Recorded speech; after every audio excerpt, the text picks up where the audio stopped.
ओम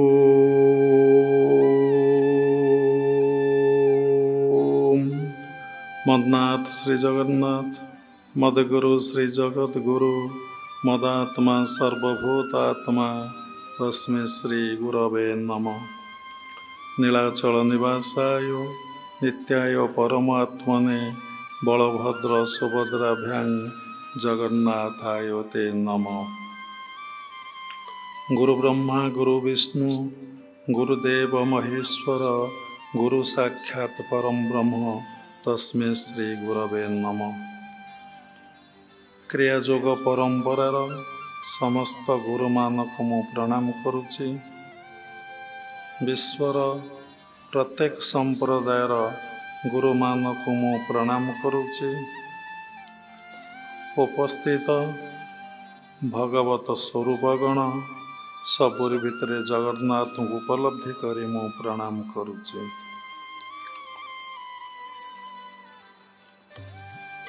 आम मानकर जन्म हेइछि, जन्मटा निश्चिंत सत्य। आम मानकर जन्म एबे ना केबे ठारो। जेमती जन्मटा आम मानकर सत्य, मृत्युटा मध्य आम मानकर सेही भली सत्य। जे जन्म ग्रहण करिचंती ए धरा पृष्ठरे से निश्चिंत भावरे दिने मरिचंती। भागवत रे लेखा अछि मत्य मंडले देह बही देवता होइले मरई। जीए ए मत्यमंडल रे जन्म ग्रहण करिवो से देवता हंतु मानव हुंतु पशु पक्षी कीट पतंग तरु तृण जी हुंतु समस्तंकर दिने मृत्यु घटिव। किंतु शास्त्र लेखा अछि सप्त चिरंजीवी अछंती अश्वत्थामा बलिव्यास हनुमान विभीषण पूर्व परशुरामश्च सप्त चिरंजीवीन। यही 7 जन चिरंजीवी अछंती, एमानकर मृत्यु नाही। सेही भली क्रियायोग परंपरार प्रथम गुरु बाबाजी महाराज जहाँ को कल्पयोगी कुआ जाए से एपर्यंत बंचिचंती, तांकर मृत्यु नाही। जन्म हेइचंती मृत्यु नाही। शास्त्र कुआइछि मत्य मंडले देह बही देवता होइले मरई। पुणी शास्त्र लेखा अछि भागवतरे बुद्धि विवेक ज्ञान बले मरण जिणी पारे हेले। बुद्धि आ विवेक ज्ञान बलरे मनुष्य मृत्यु को मध्य अतिक्रम करि पारिबो। पुणी लेखा अछि सेवा कार्पुण्य भक्ति बले किबा असाध्य मोहि तले। तेणु शास्त्र पढ़िले मन को मन विभिन्न प्रकार कंट्रोवर्सी भितर को अपन चली जाए। गुरुंक सानिध्य रे शास्त्र अध्ययन कले तत्व गुरु आपण को शास्त्रर मर्म को भल भाव बुझाई देवे। तेणु मन रे प्रश्न उठे आमर जन्म केबे और काठार होइतला, एबे जन्म ना पूर्वर जन्म। जदि जन्म होइछि 4टी अवस्था हमको प्राप्ति हब। आमर दिने वार्धक्य अवस्था आसीब, निश्चय दिने मृत्यु हब। ये जो मृत्यु हब एटा प्रकृत मृत्यु ना आउ जन्म हब ना। भागवत गीता रे लेखा अछि 2य अध्याय रे जात सई ध्रुव मृत्यु ध्रुवं जन्म मृत्युश्च। ए श्लोकर अर्थ होउछि भगवान भागवत गीता रे कहिचंदी जात सई ध्रुव मृत्यु, जन्म हेले मृत्यु निश्चिंत, मृत्यु हेले जन्म निश्चिंत। मृत्यु हेले जन्म निश्चिंत, जन्म हेले मृत्यु निश्चिंत। जात सही ध्रुव मृत्यु ध्रुवं जन्म मृत्युश्च। आदि शंकराचार्य ताको कहले पुनरपि जननं पुनरपि मरणं पुनरपि जननी जठरे शयनं। आपण एबे जन्मटा आपणकर देखुचंती एथुरु प्रमाण मिलिला जदि जन्म हेले मृत्यु निश्चिंत ताले मृत्यु हेले जन्म निश्चिंत। एथुरु आपण जानिले जे मु एबे जन्म हेई नाही, मु केबे ठारु जन्म हेइछि तार हिसाब निकास नाही। तेणु मु केबे का ठारु जन्म हेइथिली मनरे प्रश्न उठे। जदि आपण निजर जन्मटा को समीक्षा करी देखिबे, मोर जन्म कला पिता अछंती, जदि मोर बापा बा पिता अछंती तांकर बापा थिले, तांकर बापा थिले, तांकर बापा थिले, तांकर बापा थिले, तांकर बापा थिले, तांकर बापा थिले। आपण एमती एमती अनुसंधान करी चलंतु कोठी पहुँचे। आपण पहुँचे गोटे जगार मुझे परम पिता परम ब्रह्मंकर संतान। तार प्रमाण कौटी अच्छी कांथु गाउजी बसतु नहीं, तार प्रमाण कौटी अच्छी, तार प्रमाण अच्छी भागवत गीता 15 अध्याय महिमांस जीवलोक जीवभूत सनातन मन षष्ठीन्द्राणी प्रकृति स्थान करसंती। महिमांस जीवलोक जीवभूत सनातन प्रत्येक प्राणी परमात्मा अंश विशेष। समस्ते परमात्मा परम ब्रह्म ठारू जन्म ग्रहण करिसंती। समस्ते परमात्मा परम ब्रह्मंकर अंश विशेष। समस्ते पुणी दिन आसीब केते जुग जीव कही हब नहीं कि भी यही जन्म रे परमात्मा परम ब्रह्म सहित मिलन हो। दिने दिने न दिने जो सृष्टि प्रलय हम प्रलय हवा कथा ब्रह्मा विष्णु महेश्वर भी जानते ना, कारण तांको दायित्व दिखाई। ब्रह्मा को दायित्व दि जाइए तुम्हें सृष्टि कर, विष्णु को दायित्व दि जाइए पालन कर, शिव को दायित्व दि जाइए तुम्हें संहार कर। जहाँ को चार्ज देइचंती तांको ऊपर किए जने हायर अथॉरिटी अछंती, सी ही जानिचंती ये सृष्टि केबे प्रलय हब, ये सृष्टि केबे हला से जानिचंती। से ब्रह्मा विष्णु महेश्वर को सृष्टि करिचंती। किए से ना से परमात्मा परम ब्रह्म जे अखंड मंडलाकार जे सबुआडे व्यापिक अच्छे, तांकर कौनसी माने खंडित से नुहंती। से सबु जगार सबु स्थान सबुठी परिपूर्ण ही अच्छे। आमे तांकठारो सृष्टि हेले, तांकठारो सृष्टि होला परे आमर जेमती केते सत्य केते त्रेतया केते द्वापर केते कलिजुग भोग हेलानी तार हिसाब आ निकास ना। एमती जुग को जुग ई मते परमानंद ये जगते एमती केते सत्य जाए केते तीर्थ जाए केते द्वापर जाए केते कली जाए तार किसी हिसाब निकास ना। आपन जदि भगवत गीता भल कि पाठ करिवे आ भागवत को भल कि पाठ करिवे, जदि गीता भागवत पाठ न करी गुरु को सानिध्य बसी शास्त्र को अध्ययन करिवे, गुरु को पचारि शास्त्र मर्म को जदि बुझिबे ताहले आपन को ए विषय रे ज्ञान लाभ हब। देखंतु एवं केबे जो परमात्मा परम ब्रह्म ठारू आमे जन्म हेइचे से परमात्मा परम ब्रह्म को सहित आमे दिने मिलन हबा, यही सत्य। आमे जेमती कर्म करूचे सबु किछि निर्भर करूचे आमर कर्मयोग उपरे। आज जने भल व्यक्ति आमे कहूचे ताको समीक्षा करिवे देखिए ता कर्मयोग द्वारा से जने भल व्यक्ति हेछि, भल काम करिছে। जदि खराब कर्म करिছে आमे ता खराब व्यक्ति कहूचे।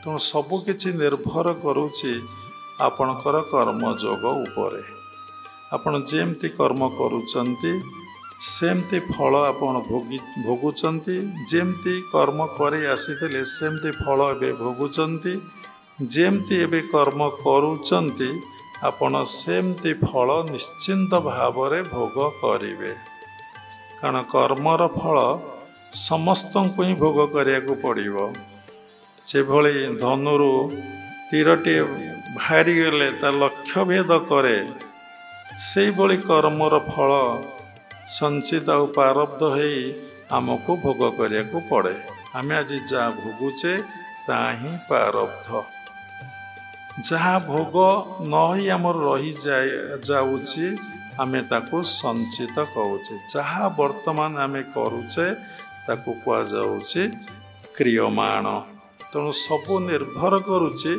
कर्मयोग उपरे जने डिसाइपल मते प्रश्न कले ये कौन प्रत्येक कर्म भगवत कर्म नुहे आमे तांको कहिलु प्रत्येक कर्म ही भगवत कर्म कारण सबू कर्म भगवान सृष्टि करिसंती ना जेकोसी कर्म कले कौन भगवत प्राप्ति हब नहीं आमे कहलु निश्चिंत भावरे भगवत प्राप्ति हब किंतु आपण केबे गीता भागवत को पाठ करिसंती तले सबु कर्म कले जदि भगवत प्राप्ति हब तले मनीष मारले भी भगवत प्राप्ति हब चोरी करले भी भगवत प्राप्ति हब मिछ कहले भी भगवत प्राप्ति हब ध्यान क्लास रे बसी ठीक भाव बसी न पारि घुमाइले भी भगवत प्राप्ति हब शोइले भी भगवत प्राप्ति हब जहाँ करा जाए ताही कर्म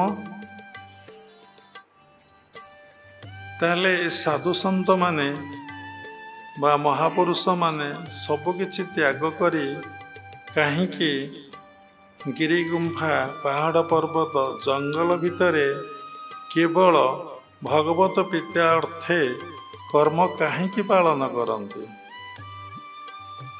यदि सबु कर्म कले भगवत प्राप्ति हब ताहले जोटी बसले जेकोसी काम कले भगवत प्राप्ति हब किसी असुविधा नहीं माछ खाइले प्राप्ति हब मांस खाइले भी प्राप्ति हब महाप्रसाद खाइले जदि प्राप्ति हब ताहले आउ कौन नहीं कि ये भली अज्ञानता आपण भीतर केमिति आसिला क्रिया जोगरे दीक्षा ग्रहण करी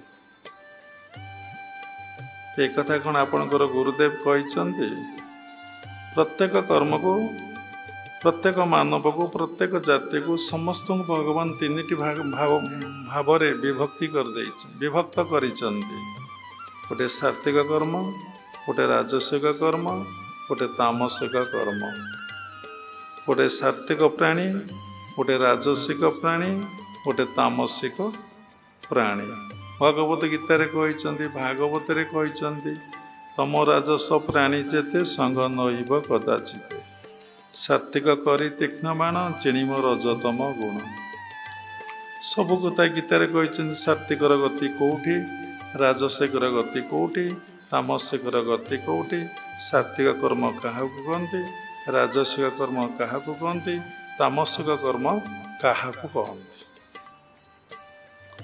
शांत सीधा सब बस आखि खोलिकी बस जदि ये कथा मन रे कहीं प्रश्न आसला कथा कहले भल नुहे जमती कहती बिलुआ अंगुर न खाई पारे कौन कहे खटा कहे से भाई आम ये जगत को ये पृथ्वी पृष्ठ को आसी आम जदि सात्विक कर्म करें ना मन जदि टिके सामान्य ज्ञान अच्छी आम मन मन मने मने भावीदबा ये मन इति चालाक एति चतुर से आमको कौन कर विभिन्न बाहाना देखे तुमको बुझाईदब जे जेकोसी कर्म तो भगवत कर्म जेकोसी कर्म कले भगवत प्राप्ति हम हेले शास्त्र आवश्यकता कौन गुरुंर आवश्यकता कौन नीति नियमर आवश्यकता कौन शास्त्र अनुमत सम्मत कर्म गोटे कौन, शास्त्र निषेध कर्म गोटे कौन। जेकोसी कर्म कले तो भगवत प्राप्ति हो, कि जेकोसी कर्म कले भगवत प्राप्ति हम ये कथा भगवत गीतार उल्लेख अच्छे। कौन भगवान कहते ना, जेतबले मनीष कर्ता भाव त्याग करी जेकोसी कर्म करिवो ताकू भगवत प्राप्ति हम।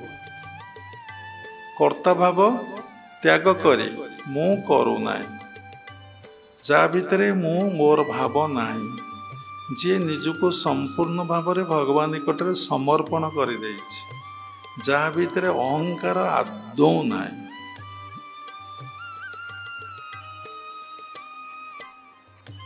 से जदि जेकोसी काम करू कहले एमती गोटे व्यक्ति अच्छी कि निजर अहंकार को छाड़ी दे कर्म केमती करिवो, जा भितर अहंकार नाही से काम केमिति करिवो। ड्राइवर नाही गाड़ी चलिवो, जंत्र नाही जंत्री बाजिवो, भूल कहली, जंत्री नाही जंत्र कौन बाजिवो, कर्ता नाही काम केमिति हबो। भगवान कथा भगवद गीतार कहिसंती, जस्यं नाहं कृत्या बुद्धिर्जस न लिपते हतांश इमां लोका न हन्ति न निवर्धन्ते। जस्य नाहं कृत्या भाव, जहाँ बोतरे अहंकार नाई, बुद्धिर्जस न लिपते माने बुद्धि भी सेठी काम करू नाही, से किंतु कर्म करी करी जाउछि। जदि से समस्त लोक को मारी दिए ये पृथ्वी पृष्ठरे, ताकू कौन सी पाप केतबळे लागिब। आपण थरे चिंता करंतु, प्राणी श्रेष्ठ जीव श्रेष्ठ, भगवान आपण को बुद्धि विवेक ज्ञान देइछि। आपण भितरे मु मोर भाव न थाई आपण केबे काम करि परिबे।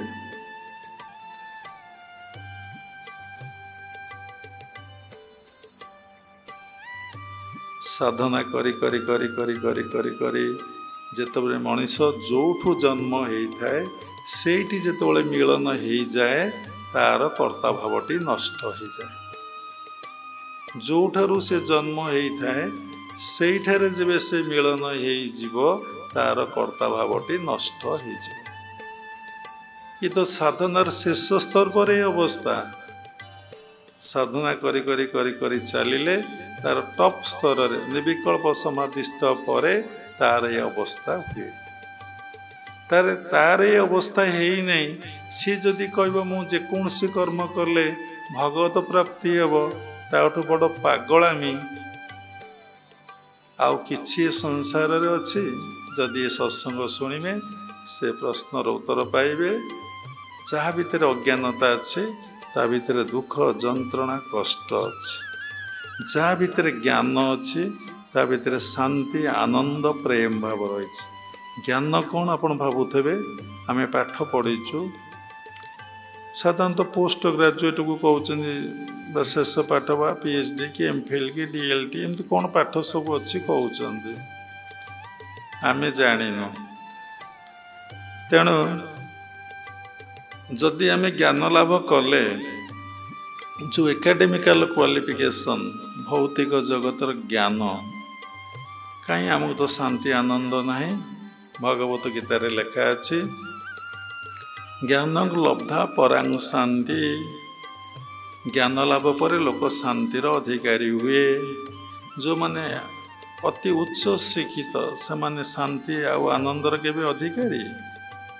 तेणु मनुष्य ये कौ कथा शास्त्र कहुई मनुष्य ना ये आत्मज्ञानर कथा कहुई। भागवतर उल्लेख अच्छे मनुष्य देहे दिव्य ज्ञान देखी संतोष प्रभु भगवान। तेणु मनुष्य भितर भगवान केवल दिव्य ज्ञान देखिले संतुष्ट हुअन्ति।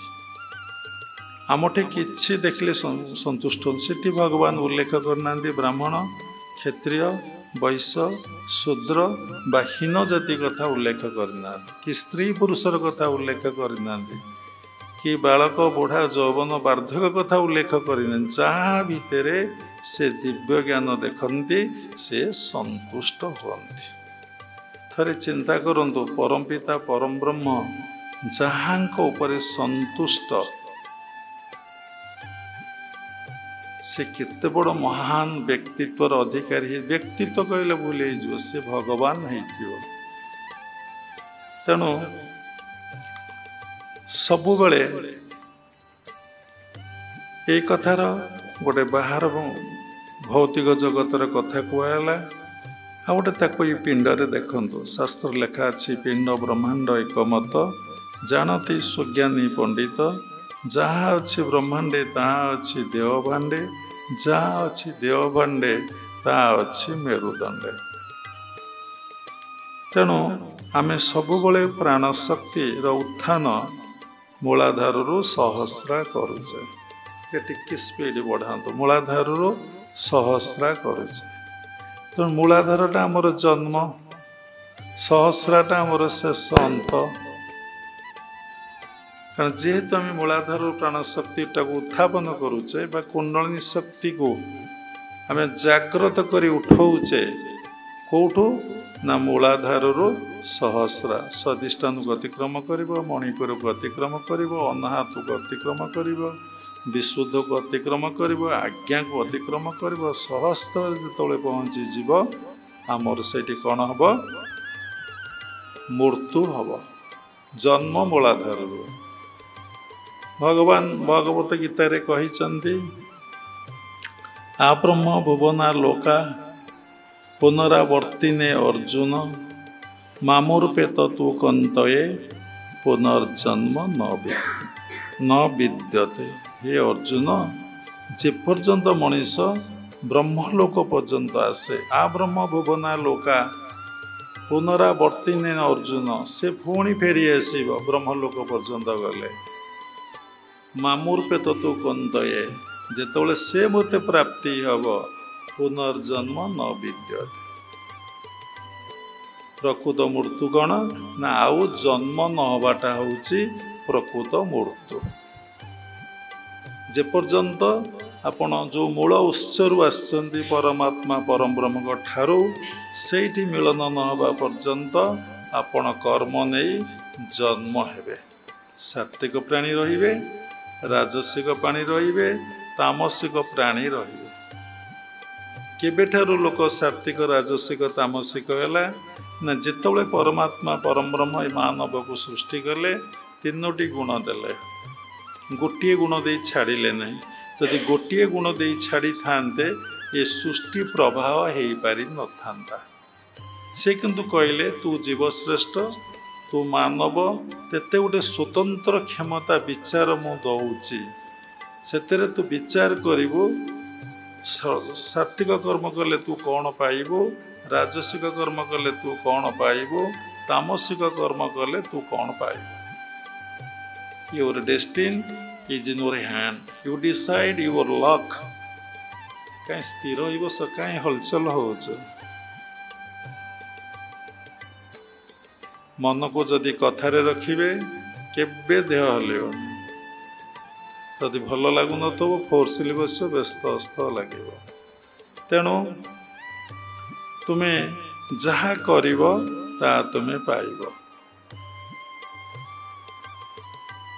ତେଣୁ ମନୁଷ୍ୟକୁ ଏ କ୍ଷମତା ଦେଇଥିବାରୁ ଯିଏ ସାତ୍ତ୍ୱିକ କର୍ମ କରୁଛି ସାତ୍ତ୍ୱିକ କର୍ମର ଫଳ ପାଉଛି, ଯିଏ ରାଜସିକ କର୍ମ କରୁଛି ରାଜସିକର ଫଳ ପାଉଛି, ଯିଏ ତାମସିକ କର୍ମ କରୁଛି ସିଏ ତାମସିକର ଫଳ ପାଉଛି। ଏଇ କର୍ମର ଫଳ ବିଚାର କେବଳ ମାନବ ଜାତି ପାଇଁ ହେଉଛି ପୃଥିବୀ ପୃଷ୍ଠରେ। କୌଣସି ପଶୁ ପକ୍ଷୀ କୀଟ ପତଙ୍ଗ ତରୁ ତୃଣ ପାଇଁ ଏ ବିଚାର ଅଛି କି? ଅଛି? ତାଙ୍କୁ ଦଣ୍ଡ ମିଳୁଛି, ତାଙ୍କ ପାଇଁ କୋର୍ଟ କଚେରୀ ବହିଛି, ତାଙ୍କ ପାଇଁ ପୋଲିସ ଅଛି। କି ଭୟଙ୍କର ଭାବରେ ଜଙ୍ଗଲରେ ସିଂହ ଆକ୍ରମଣ କରୁଛନ୍ତି ତାଙ୍କ ଖାଦ୍ୟ ଉପରେ, ହରିଣ ଉପରେ, ମୃଗ ଉପରେ, ବାରହା ଉପରେ, ମଇଁଷି ଉପରେ, ଗାଈ ଉପରେ, ଗୋରୁ ଉପରେ ଆକ୍ରମଣ କରୁନାହାନ୍ତି, ମାରୁନାହାନ୍ତି। ତାଙ୍କୁ ପାପ ଲାଗୁଛି? ସମୀକ୍ଷା କଲେ ବହୁତ ସମୟ ଯିବ। ସେମିତି ବାଘ ବି ଆକ୍ରମଣ କରି ମାରୁଛି, କିଛି ଲାଗୁଛି କି? କୋର୍ଟ କଚେରୀ ଅଛି, ମେଡ଼ିକାଲ ଅଛି, ଆଡ଼ମିସନ୍ ହେଉଛନ୍ତି, किछि कोर्ट मान तहसिल अच्छी जमी रेकर्ड लेखा होउची पाठ पढ़ुचंती सर्टिफिकेट दिया होउची तुम एमए कि एमएससी कि बीए कि बीईडी कि एमए कौन एमए संजय बाबा लेक्चरशिप करेंगे किछि अच्छी ना कुआडे बुलिया को जाऊँ देखिया को जाऊँच ना को बही पत्र लिखुंट समीक्षा कले कि किछि कहउचंदी मु या कर देछि बोली कहउचंदी कि मु एतटी भाषा जानिछि बोली कहउचंदी जस्य नाहं कृत्या भाव बुद्धिर्जस न लिप्यते एटा अष्टादश अध्याय 17 ना 18 नंबर श्लोक बाबांकर मने नहीं आम शुणी शुणी मन रखीचु आम के शास्त्र अध्ययन करिनु तेणु साधना करिचु गुरुंठारु शुणीचु श्रद्धावान लभेत ज्ञान तत्पर संग जितेन्द्रिय जी श्रद्धा हब से ज्ञानर अधिकारी कि ज्ञान ना आत्मज्ञानर अधिकारी हब तत्पर संग जितेन्द्रिय तापर से जितेन्द्रिय हब जितेन्द्रिय अर्थ समस्त इंद्रिय को से जय करिबारे लागिबो जे पर्यंत ज्ञान जार नाई से जे कौन सी 10टाक इंद्रिय मन गोटे 11 एकादश इंद्रिय को से केतबले जय कर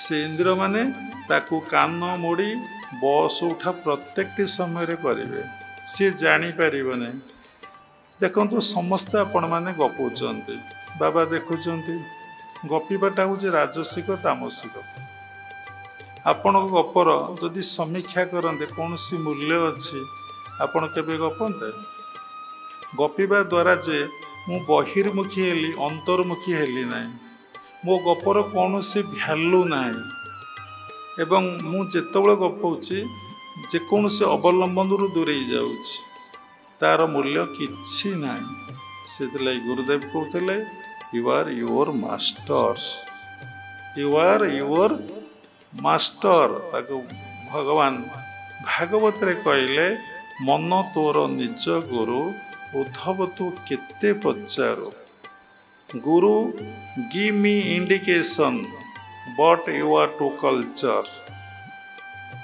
तुमको इंडिकेशन देवे तब पुणी आम कहवा भल भाषा गुरु देवे चरणे शिष्य करिव भरणे गुरु देवे चरणे पुणी कहले 12 वर्ष कले सेवा गुरु कहले किछि दबा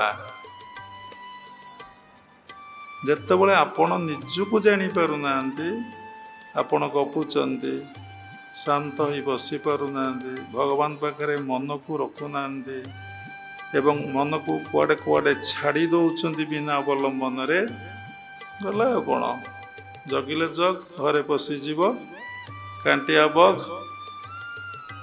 निर्धनर घर बही नेले धन चोर बसी धराले कौन करती रोदन अच्युत लिखिंट तेणु से धन आमर सब कौन हो चोरी हो जाए सचेतन ना गुरुदेव कहते बी अवेयरनेस ऑलवेज केतबेले मनीष सचेतन हम जमती ना तो कहबी नहीं पुरी आश्रम सत्संग जड़े बाबा कहले गोटे कथा उपस्थापना कले संपूर्ण भूल कहीं भूल बाबा सेटा कही कारण ये विषयटा तुम मुख्य कर्म नुहे यहाँ तुम गौण कर्म नुहे यहाँ तुम रिजेक्ट लिस्ट रे पड़ी मन है ध्यान करी मन है ध्यान न करी ये कौन रेस्ट्रिक्शन अच्छी जदि गुरुदेव रेस्ट्रिक्शन कर चली जी दोसर आश्रम अंडे खाइबी पिंधि शोबी कौन असुविधा अच्छी खाइबा जे कि कर्म शोबा जे कि कर्म आओ बसिकी चुपचाप सब घूमेबी सेटा कि कर्म मु कौन यही कर्म ये धरापृष्ठ को आसी माँ गर्भरे कौन भगवान को मुझे कथा कही जन्म है बेले कौन यही कथा कही आ मो गुरुदेव मते कौन यही कथा कही मु कौन यही कर्म घर छाड़ी आसी खाइबी शोबी घुमेबी किसी काम करी नहीं जदि करी घंटाटे करदेवी बसबी इतने बड़ जीवन अनेक जन्म तप फले मनुष्य जन्म मही तले ଯାହାର ଦିବ୍ୟ ଜ୍ଞାନ ସ୍ଫୁରେ ମୋର ମହିମା ସୁମରେ ବିଷୟ ଦୁଃଖ ନ ସୁମରେ ବିଷୟ ଦୁଃଖ ନ ସୁମରେ। ତେଣୁ ସେ ବିଷୟ ଦୁଃଖକୁ ଆଉ ସ୍ମରଣ କରିବନି, ପରମ ଆନନ୍ଦ ସୁଖ ପାଇ ସେ ପ୍ରାଣୀ ରହେ ପୂର୍ଣ୍ଣ ହୋଇ। ବାବା କହିଥିଲେ ଏ ଦୁନିଆରେ ଏ ସୃଷ୍ଟିରେ ମାନବ ସବୁବେଳେ ଅପରିପୂର୍ଣ୍ଣ, ସବୁବେଳେ ଅତୃପ୍ତ, ସବୁବେଳେ ଅଶାନ୍ତ, ସବୁବେଳେ ଚଞ୍ଚଳ, ସବୁବେଳେ ବ୍ୟସ୍ତ ଏବଂ ବିବ୍ରତ। ଯେତେ ତାଙ୍କୁ ଭଗବତ ପ୍ରସଙ୍ଗ କୁହନ୍ତୁ, ଯେତେ ତାଙ୍କୁ ଈଶ୍ୱରଙ୍କ କଥା କୁହନ୍ତୁ, ଯେତେ ଶାସ୍ତ୍ର କଥା କୁହନ୍ତୁ, ସେମାନେ କୌଣସି ଲୋକର ସଂସ୍କାର ନଥିଲେ ସେ ତା କାନରେ ପ୍ରବେଶ କରିବ ନାହିଁ। ଯଦି କାନରେ ପ୍ରବେଶ କଲା ଏ କାନରେ ବସି ସେ କାନରେ ବାହାରିଯିବ, ଜମା ତାର ବିଶ୍ୱାସ ହବ ନାହିଁ। କାହିଁକି ନା ତା ଭିତରେ ରଜଗୁଣ ତମଗୁଣ କ୍ରିୟା କରୁଛି। ଯାହା ଭିତରେ ସତ୍ୱଗୁଣ କ୍ରିୟା କରିବ ସଦା ଜାଗ୍ରତ, ସାତ୍ତ୍ୱିକ ଭାବାପନ୍ନ, ଜ୍ଞାନର ଅଧିକାରୀ, ସବୁବେଳେ ସଚେତନ, କ'ଣ କରୁଛି ପ୍ରତ୍ୟେକଟି ମୁହୂର୍ତ୍ତରେ ସେ ଜାଣିବ। ଅଚେତନ କେବେ ସେ ହବ ନାହିଁ। ସେଥିଲାଗି ଭଗବାନ କହିଲେ ଜ୍ଞାନ ଲବ୍ଧା ପରାଂ ଶାନ୍ତି ଶ୍ରଦ୍ଧାବାନ ଲଭିତେ ଜ୍ଞାନଂ ତତ୍ପର ସଂ ଜିତେନ୍ଦ୍ରିୟ। ଯେପର୍ଯ୍ୟନ୍ତ ସେ ଜ୍ଞାନ ଲାଭ କରିନାହିଁ ସେ ଜିତେନ୍ଦ୍ରିୟ ହେଇପାରେ ନାହିଁ, ଇନ୍ଦ୍ରିୟକୁ ଜୟ କରି ପାରେ ନାହିଁ। ମନ ତାକୁ ହରେଇ ଦେବ। ମନ ହରାଏ ଯାକୁ ସେ ଯାଏ ହାରି, ମନକୁ ହରାଏ ଯେ ବିଜୟ ତାହାରି। Mind is blind always. ମନ ସବୁବେଳେ ଗୋଟେ ଅନ୍ଧ। ଧୂତରାଷ୍ଟ୍ର ହେଉଛି ମନ, ମନକୁ ଧୂତରାଷ୍ଟ୍ର କୁହାଯାଇଛି। ତେଣୁ ସେଥିଲାଗି ସଞ୍ଜୟକୁ ପାଖରେ ରଖାଗଲା। ମହାଭାରତ ଯୁଦ୍ଧରେ କ'ଣ କ'ଣ ହେବ ସେ ଧୂତରାଷ୍ଟ୍ରକୁ କହିବେ। ସଞ୍ଜୟ କିଏ ନା ମଣିଷର ହେଉଛି ବିବେକ। ଯାହା ଭିତରେ ବିବେକ ଆସିଛି ସେ କ'ଣ କରିବ ନା ମନକୁ ଦେଖିପାରିବ। ମନକୁ ସେ କେତେବେଳେ ଛାଡ଼ିଦେବ ନାହିଁ। ମନକୁ ସବୁବେଳେ ଗୋଟେ ସ୍ପିରିଚୁଆଲ ଏନଗେଜମେଣ୍ଟ ଭିତରେ ରଖିବ। କ'ଣ ଏନଗେଜମେଣ୍ଟ? ସୂକ୍ଷ୍ମରେ ହେଉଛି ଜପ ଧ୍ୟାନରେ ରହିବ। ଆଉ ଟିକେ ସ୍ଥୂଳକୁ ଖସିଲେ ବୈଦିକ ଭୁଲ କହିଲି, ପୂଜା ପାଠରେ ରହିବ। ପୂଜା ପାଠ କହିଲେ ବ୍ରାହ୍ମଣମାନେ ଯେଉଁ ପୂଜା ପାଠ କରୁଛନ୍ତି ସେଇ ପୂଜା ପାଠ। ସ୍ୱଭାବେ ମୋର ଭକତ ସର୍ବଦା ମୋର କାର୍ଯ୍ୟରତ। ୱିଦାଉଟ୍ ଦକ୍ଷିଣାରେ ସେ ଭଗବତ ପିତା ଅର୍ଥେ ସେ କର୍ମ କରିବ। ଠାକୁରଙ୍କୁ ସ୍ନାନ କରେଇଦେଲା, ଠାକୁରଙ୍କୁ ଚନ୍ଦନ ଦେଲା, ଠାକୁରଙ୍କୁ ଫୁଲ ଦେଲା, ଠାକୁରଙ୍କୁ ଫଳ ଦେଲା, ଠାକୁରଙ୍କୁ ମୁଣ୍ଡିଆ ମାରିଲା, ଠାକୁର ନାମକୁ ଜପ କଲା, ଠାକୁରଙ୍କ ସ୍ତୁତି ପାଠ କଲା। କ'ଣ ପାଇଁ ନା କିଛି ପାଇଁ ନୁହେଁ। ଏଇ ପୂଜା ପାଠ ଯିଏ ରହିବ, ଜାଣ କର୍ମ କରିବାକୁ ଗଲେ ପୂଜା ପାଠ କଲେ ପଇସା ଦେଇକି ଆସିଲି, ତାର ରେଜଲ୍ଟ କିଛି ତା ରେଜଲ୍ଟ ବା ମିଳିଲା କ'ଣ? ତା ରେଜଲ୍ଟ ମିଳିଲା ଟଙ୍କା ମିଳିଲା, ମିଳିଲା ନାହିଁ କ'ଣ? କର୍ମ କଲା ଫଳ ପାଇଲା ନା। ଇଏ କିଛି ମାଗିବ ନାହିଁ। ଏମିତି ବର୍ଷ ବର୍ଷ ଯେତେବେଳେ କରିବ ତାର ଚିତ୍ତଶୁଦ୍ଧି ହେଇଯିବ। ଭଗବାନ ତାକୁ ଏଭଳି ଆଶୀର୍ବାଦ କରିବେ, ଏଭଳି କୃପା କରିବେ ଯେଉଁଟାକୁ ସେ ଜାଣିବ କ'ଣ ନା ତା ମନରେ ହୃଦୟରେ ଭଗବାନଙ୍କ ପ୍ରତି ବା ସତ୍ ପ୍ରତି କ'ଣ ହେବ? ଭକ୍ତିଭାବ ଜାଗ୍ରତ ହେବ। ଭକ୍ତି ବୋଇଲେ କେବଳ ପ୍ରଭୁଙ୍କ କଥା ତାର ମନେ ପଡ଼ିବ, ପ୍ରଭୁ ସ୍ମରଣ ହେବ, ଆଉ ସବୁ ଭୁଲିଯିବ। କେବଳ ଭଗବାନଙ୍କ କଥା। ଭକ୍ତି ଭଗବାନଙ୍କ ପ୍ରତି ଚରମ ଆକର୍ଷଣକୁ ଭକ୍ତି କହନ୍ତି। ଆକର୍ଷଣ, ଚରମ ଆକର୍ଷଣ। ତାକୁ ଇଂଲିଶରେ କହିଲେ ଅନଡିଭାଇଡେଡ ମାଇଣ୍ଡ। ମନ ଆଉ କୁଆଡ଼େ ଯିବ ନାହିଁ, ସେ ସବୁରି ଭିତରେ ଜଣକୁ ଦେଖିବ। ତାକୁ କହନ୍ତି ଭକ୍ତି। ତନୁ ପ୍ରାଣ ମନ ଯେତେବେଳେ ଗତ ହେଇଯିବ, ଏକକାର ହେଇଯିବ, ସେ ହେଉଛି ଭକ୍ତ। ଯିଏ ସବୁଠାରେ ଜଣକୁ ଦେଖେ। କାହାକୁ ଦେଖେ ନା ଭଗବାନଙ୍କୁ ଦେଖେ, ସେ ହେଉଛି ଭକ୍ତ। ଯିଏ ତିଳକ ନେଇ, ମାଳା ନେଇ, କାନ୍ଧରେ ପଇତା ପକାଇ, ଲୁଗା ପିନ୍ଧି କି ଦାଢ଼ି ଜଟା ବାଳ ରଖି ଯଦି निज भितर से भगवान को भक्ति करि पारला नहीं, भक्ति तो मन प्राण दे पारिला नहीं कि सबुरी भितर भगवान को दर्शन करि पारिला नहीं। एमती कोटि कोटि वर्ष ए बेश को धारण करी जदि एमती दाढ़ी बाल रखी बुला जाए सत्व गुणर अधिकारी तुम्हें हो पारिबो नाही। सत्व गुण पर कौन ना विशुद्ध सतगुण, सत्वगुण विशुद्ध सतगुण पर कौन हम ना व्यक्ति परमात्मा परम ब्रह्म को सहित मिलन एककार हम। चिंता कर देखिले जेते जन बसीच समीक्षा करी देख आमे एई जन्म रे सात्विक वृत्ति धारण करि पारिबु कि एटा को पुणी पिंडरे कहवा। पिंड कथाटा सरीनी जन्म मृत्यु। जेतबेले आज्ञा चक्र रे सबुबले मन रहीजिव दुई भ्रूर मध्यस्थल रे जेतबेले मन रहीजिव आपण भितर सात्विक वृत्ति जागृत हो। चिंता करी देखिले आपण मन आज्ञा चक्र रोचे कि कुआडे जाउची काहाकू कहतु ना, निजको निजे देखंतु, समीक्षा करंतु केते समय आपण आज्ञा चक्र रे दुई भ्रूर मध्यस्थल रे मन को रखि पारिछंती। एकटा कोठी कुहाइछि आपण पचारिबे। आपण तो गीता भागवत पढ़िबे ना, कौन भूर्भुव मध्ये प्राण कोऽध्याय अष्टम अध्याय। तेणु भूर्भुव मध्ये प्राण रही।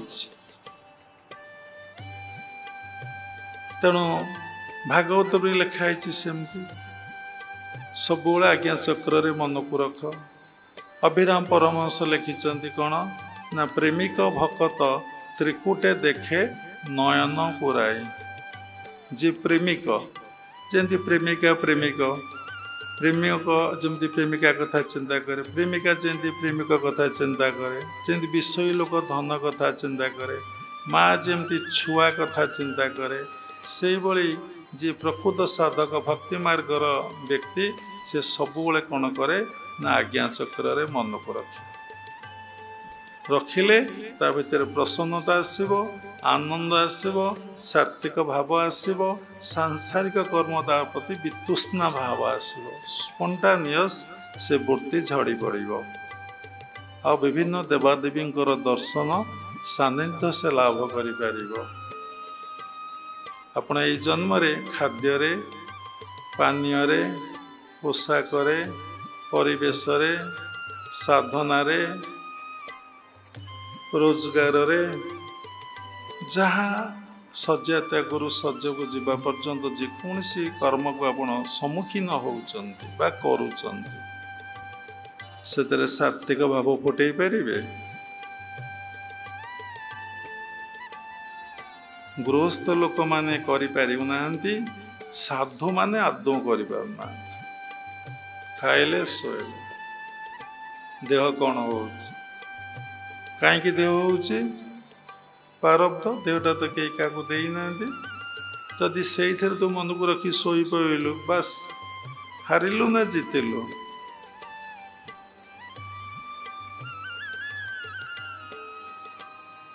मुंड बिंदुच बस शोपड़ देख कौन कर। मुनि ऋषि मैंने जो तपस्या करुले, जो दुख कष्ट जंत्रणा सहूले, संपूर्ण भाव देह को भूली जाऊले, देहर जंत्रणा को इग्नोर कर दौले, साधना रत रोले। गोटे कथा कौन हुए आमर तो सन्देह संशय अच्छे जी भगवान जीवन टे उत्सर्गीकृत कर सत्य जी बंची सत्य जे प्रतिष्ठा लाभ कर सत्य को जी उपलब्धि अनुभव करने साधना करे परमपिता परम ब्रह्म तो अशेष शक्ति दियंती, अशेष कृपा करती। आपण गोटे राति अनिद्रा हेले रोगरे पड़े, अड टाइम खाइले आप गैस हो ना। जो माने ये भगवत पथर यात्री भगवत अनुष्ठान करुचंती से खाइबा ठीक थाए, शोइबा ठीक थाए, कहीं देह मुंड तो किसी हुए ना तो किए शक्ति सामर्थ्य दिए किए दिए आपण मन मन भाविबे राति 12टा है मत शोवा को पड़ो सरीगला जदि आप समर्पित आप कर्म करी करी करी करी करी करी करी करी करी करी चली एकथा भावी ना से कृपा एवं आशीर्वाद करेंगे एबे पुरी आश्रम फंक्शन चली थाए आम मंगलवार राति 12टा पर गलु ना आसो शोया को 3:10-15 है 4:30 उठी समस्त को डाकिलु संक्षेप कहीदौ ध्यान क्लास गलु सत्संग गलु भाविलु आसिक टे शोई पड़ू घंटाटे डिसाइपुल आसी पहुँचले जिते चेष्टा कलु जमा माने बेड को जाई पारलु ना तापरे खाइबा पीवा प्रसाद सेवन एमती हो 4टा पर आम प्रसाद पाइबा गलु पाइकी टिके बेड को जाइचु फोन आसला मंदिर आसतु आपणकर नेत बंधा हम ऊपर जो नेतटी उड़े प्रति वर्ष आश्रम तरफ बंधा हुए आम दौड़िकी गलु नेत बंधा है देखिलु 22 बाजा टे मन है बसिलु आम टाइम देखु तो 7टार आम जाए आश्रम पहुँचु सत्संग टिके है कलु नित्यकर्म सारी गाधे पुणी गलु ध्यान मंदिर सत्संग है ध्यान क्लास गाइड कलु सब सरला प्रसाद पाई सारू कहीं कथा कहूँ 12:37 ना 35 आम पुणी मंदिर गलु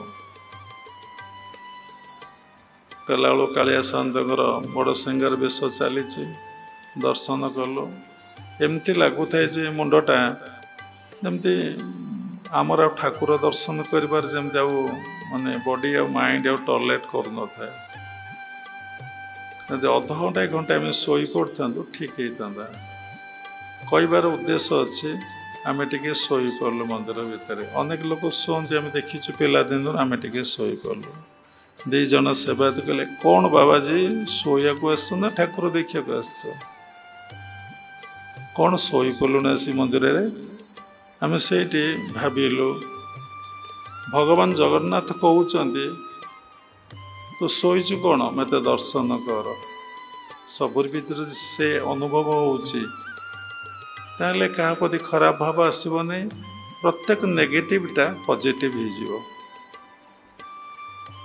जदि सबुर भितर आपण अनुभव करेंगे प्रत्येक नेगेटिवटा को आपण पॉजिटिव करदे जो माने सरल शांत भाव लोक से प्रत्येक नेगेटिवटा को पॉजिटिव कर दियंती जो माने खल कुटिल राजसिक तामसिक भावापन्न व्यक्ति से माने पॉजिटिवटा को नेगेटिव कर दियंती भलटा को से माने खराब दृष्टि देखते जो माने सात्विक भावापन्न व्यक्ति से माने खराबटा को भल दृष्टि देखते भावती आ मूल किसी इच्छा अच्छे एते अनिद्रा सोते गोटे मिनिट बेड को न जाइचु 2 राति अनिद्रा टिके भावुचु आखि टिके बंद करदेबु से कालिया साते कहते शोचु कौन देख अर्थ निद्रा को जय कर जा तेणु जी हए ताकू ही कहती जी नहंती ताकू केबे कहती ना जो शिष्य गुरु को अनुसरण करे गुरु को फॉलो करे गुरु तारी ऊपर माड़े दियंती मूर्ख पिला को बाड़े कौन किसी लाभ अच्छी टीचर मानकर भौतिक जगतर कथा जी हम टे भूल करुच्ची टे गाइड करदे से टे आग को जीव जी न हम ताकू बाड़े तुमर व्यथा तुमर जंत्रणा तार भी जंत्रणा रामकृष्ण परमहंस कहले अरे बथ पाची नहीं जदि ऑपरेशन कला डाक्तर कष्ट रोगीर कष्ट जदि बथ पाची जाइए हाथ मारिदेले पूज रक्त बाहरी आसो रिलैक्स धक धक ही बिंदुला ना डाक्तर भी खुशी ରୋଗୀର ମୁହଁରେ ହସ ଦେଖିଲେ ଡାକ୍ତର ଖୁସି ହେବ ନାହିଁ। ସେଇଭଳି ଶିଷ୍ୟମାନଙ୍କୁ ଦେଖିଲେ ଗୁରୁମାନେ ଆନନ୍ଦ ହୁଅନ୍ତି, ଖୁସି ହୁଅନ୍ତି। ଯିଏ ଉପରକୁ ଉଠି ଆସେ। କ'ଣ ଉପରକୁ ଉଠି ଆସେ ନା ଯାହା ମନରେ ଜ୍ଞାନ ଆସେ, ଯାହା ମନରେ ଭାବ ଆସେ, ଯାହା ମନରେ ଶ୍ରଦ୍ଧା ଆସେ, ଯାହା ମନରେ ଭକ୍ତି ଆସେ, ମନରେ ଆସେ, ଦେହରେ କିଛି ଆସେ ନାହିଁ। ସମୀକ୍ଷା କରି ଦେଖନ୍ତୁ, ଆପଣ ମନରେ ଶ୍ରଦ୍ଧା ଆସିଲାଣି ଗୁରୁଙ୍କ ପ୍ରତି? ଆସିଛି? ଗୁରୁ କୃପାରେ ବାବା ଲେଖିଛନ୍ତି, ରିକ୍ତ ହସ୍ତରେ ଗୁରୁ ଦର୍ଶନ କରିବାକୁ ଯିବେ ନାହିଁ। ଫୁଲ ନେବେ, ଫଳ ନେବେ, ପୁଷ୍ପ ନେବେ, ଯଥା ସାମର୍ଥ୍ୟ ପ୍ରଣାମୀ ଦେବେ, ଆସିବେ। ଆଜି ଜଣେ ଡେଭୋଟି ଆସିଲା ଆମ ପାଖକୁ, କହିଲେ ଆପଣଙ୍କର ଜନ୍ମଦିନ ଡିସେମ୍ବର 9। ଯେ ପ୍ରକୃତ ସାଧୁ ସେ ତାର ଜନ୍ମଦିନ କହିବନି କି ମୃତ୍ୟୁ ଦିନ କହିବନି। ତାର ତ ଜନ୍ମ ନାହିଁ, ମୃତ୍ୟୁ ନାହିଁ, କହିବ କ'ଣ? ଏ ସ୍ଥୂଳ ଶରୀରର କଥା। ତେଣୁ ପ୍ରକୃତ ସନ୍ଥଙ୍କର ଦେହାନ୍ତ ହେଲେ ମୃତ୍ୟୁ ଦିବସ ବା ମହାପ୍ରୟାଣ ଦିବସ ବା ବ୍ରହ୍ମଲୀନ ଦିବସ ପାଳନ କରିବା ଉଚିତ ନୁହେଁ। ବହୁ ସଂସ୍ଥାରେ ପାଳନ କରୁଛନ୍ତି, ତାହା ହିଁ ଅଜ୍ଞାନତା ବା ଅହଙ୍କାର। ଆପଣ ଦେଖନ୍ତୁ, ଭଗବାନ ଶ୍ରୀକୃଷ୍ଣଙ୍କର ମହାପ୍ରୟାଣ ଦିବସ କେଉଁଠି ପାଳନ ହେଉଛି? ପ୍ରଭୁ ଶ୍ରୀରାମଚନ୍ଦ୍ରଙ୍କର କେଉଁଠି ମହାପ୍ରୟାଣ ଦିବସ ପାଳନ ହେଉଛି? ଯେଉଁ 10 ଅବତାର ବା 24 ଅବତାରଙ୍କର ମହାପ୍ରୟାଣ ଦିବସ ପାଳନ ହେଉଛି। ଶ୍ରୀରାମ ନବମୀ ପାଳନ ହେଉଛି, ଜନ୍ମାଷ୍ଟମୀ ପାଳନ ହେଉଛି। ସେଇଭଳି ଗୁରୁଙ୍କର ଆବିର୍ଭାବ ଦିବସ କୁ ପାଳନ କରିବେ, କିନ୍ତୁ ତାଙ୍କର ମହାପ୍ରୟାଣ ଦିବସକୁ କେବେ ପାଳନ କରିବେ ନାହିଁ। ବହୁ ସଂସ୍ଥାରେ ପାଳନ କରୁଛନ୍ତି, ତା ଦ୍ୱାରା କିଛି ନାହିଁ। ଗୁରୁଙ୍କର ମୃତ୍ୟୁ ନାହିଁ, ଗୁରୁଙ୍କର ପାଳନ କେମିତି ହେବ? ତେଣୁ ସେ ମୋତେ କହିଲେ ମୁଁ ଗୋଟେ କ'ଣ ଆପଣଙ୍କୁ ଗିଫ୍ଟ ଦେବି। ଦେଖନ୍ତୁ, ଯିଏ କହିଲା କର୍ତ୍ତା, ଯିଏ କହିବ ମୁଁ ନେବି, ସେ ବି କର୍ତ୍ତା। ସେ ମୂର୍ଖକୁ ଇଏ ମୂର୍ଖ, ସେ ତ ଜ୍ଞାନରେ ଅଛି, ତାର ସ୍ୱଭାବ ମୁଁ ଦେବି। ତୁମେ ହଁ କହିବ, ତୁମର ହଁ କହିବା ଉଚିତ। ସେ ତ ଜାଣିନାହିଁ, ସେ ଶ୍ରଦ୍ଧାରେ କହୁଛି ମୁଁ ଗୋଟେ ଦେବି। ତୁମେ ନୀରବ ରହିବ, କିଛି କହିବ ନାହିଁ। କ'ଣ ଘଟଣା ଘଟୁଛି ପ୍ରାରବ୍ଧରୁ ତା ଦେଖିବା କଥା। ସାକ୍ଷୀ ଭାବରେ ଦେଖିବ ନା, ମୋ ଲାଇଫରେ ଯାହା ପ୍ରାରବ୍ଧ ଅଛି ଘଟୁଛି, ମୁଁ ତାକୁ ସାକ୍ଷୀ ଭାବରେ ଦେଖିବି, ସେଥିରେ ମୁଁ ଜଡ଼ିତ ହେବି ନାହିଁ। ଆଜି ଫୁଲମାଳ ପିନ୍ଧିବାର ଅଛି ପିନ୍ଧିଲି, କାଲି ଚପଲ ମାଳ ପିନ୍ଧିବାର ଅଛି ପିନ୍ଧିଲି, କାଲି କିଛି ମାଳ ପିନ୍ଧିବାର ନାହିଁ ପିନ୍ଧି। କୌଣସି ଜିନିଷ ଭିତରେ ପଶିକି ପ୍ରତିକ୍ରିୟା କରିବ ନାହିଁ। କେବଳ ଈଶ୍ୱର ଚିନ୍ତନରେ, ଈଶ୍ୱରୀ ଅବଲମ୍ବନରେ ସେ ବୁଡ଼ି ରହିଥିବ। 24 ଘଣ୍ଟା ସେ ଟ୍ରାଏ କରୁଥିବ, ମୁଁ କିଭଳି ଭାବରେ ଭଗବତ ଚେତନାରେ ରହିବି। ଯଦି ଏ ଜନ୍ମରେ ମୋର ଏଇ ଭାବ ଆସିଛି, ଏଇ ଜ୍ଞାନଟା ଆସିଛି, ଏଇ ବୁଦ୍ଧିଟା ଆସିଛି, ଏଇ ବିବେକଟା ଆସିଛି, ମୁଁ ଆକୁ ହାତ ଛଡ଼ା କରିବି ନାହିଁ। ଯଦି ଆସିଛି, ଯାହାର ତ ନାହିଁ ନାହିଁ ଆଉ କହିଲେ କ'ଣ ହେବ? ଯଦି ମୁଁ ତତ୍ତ୍ୱଗୁରୁ ଜ୍ଞାନୀ ଗୁରୁଙ୍କର ସନ୍ଧାନ ପାଇଛି, ଆଉ ଯଦି ଭଗବାନ ସତ୍ୟ ବୋଲି ଜାଣିଛି, ସେଇଥିପାଇଁ ମୁଁ କଣ୍ଡିସନ କରିକି ଆସିଥିଲି। ଯଦି ମତ୍ୟମଣ୍ଡଳେ ହୋଇବି ଜନମ, ପୁନମ ଗାଉଥିବି ସୁମରି, ବଡ଼ ମାୟାବୀ ଜୀବ ନୁହେଁ କାହାରି। କହିକି ଆସିଛି, ମୋ ଭିତରେ ମୁଁ ମନ ପ୍ରାଣ ତାଙ୍କଠାରେ ଦେବି। ଯଦି ତୁ ପାଇବୁ ଭେଟ, ମାୟାକୁ ତୁ ହିଁ କାଟ, ଗୁରୁ ସେବିନ ଦେଖ ଶ୍ରୀହରି।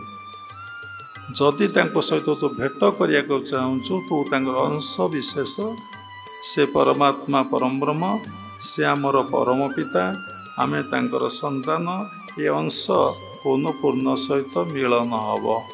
ମିଳନ ହେବା ଅର୍ଥ ମୃତ୍ୟୁ ନୁହେଁ, ସବୁବେଳେ ଜନ୍ମ।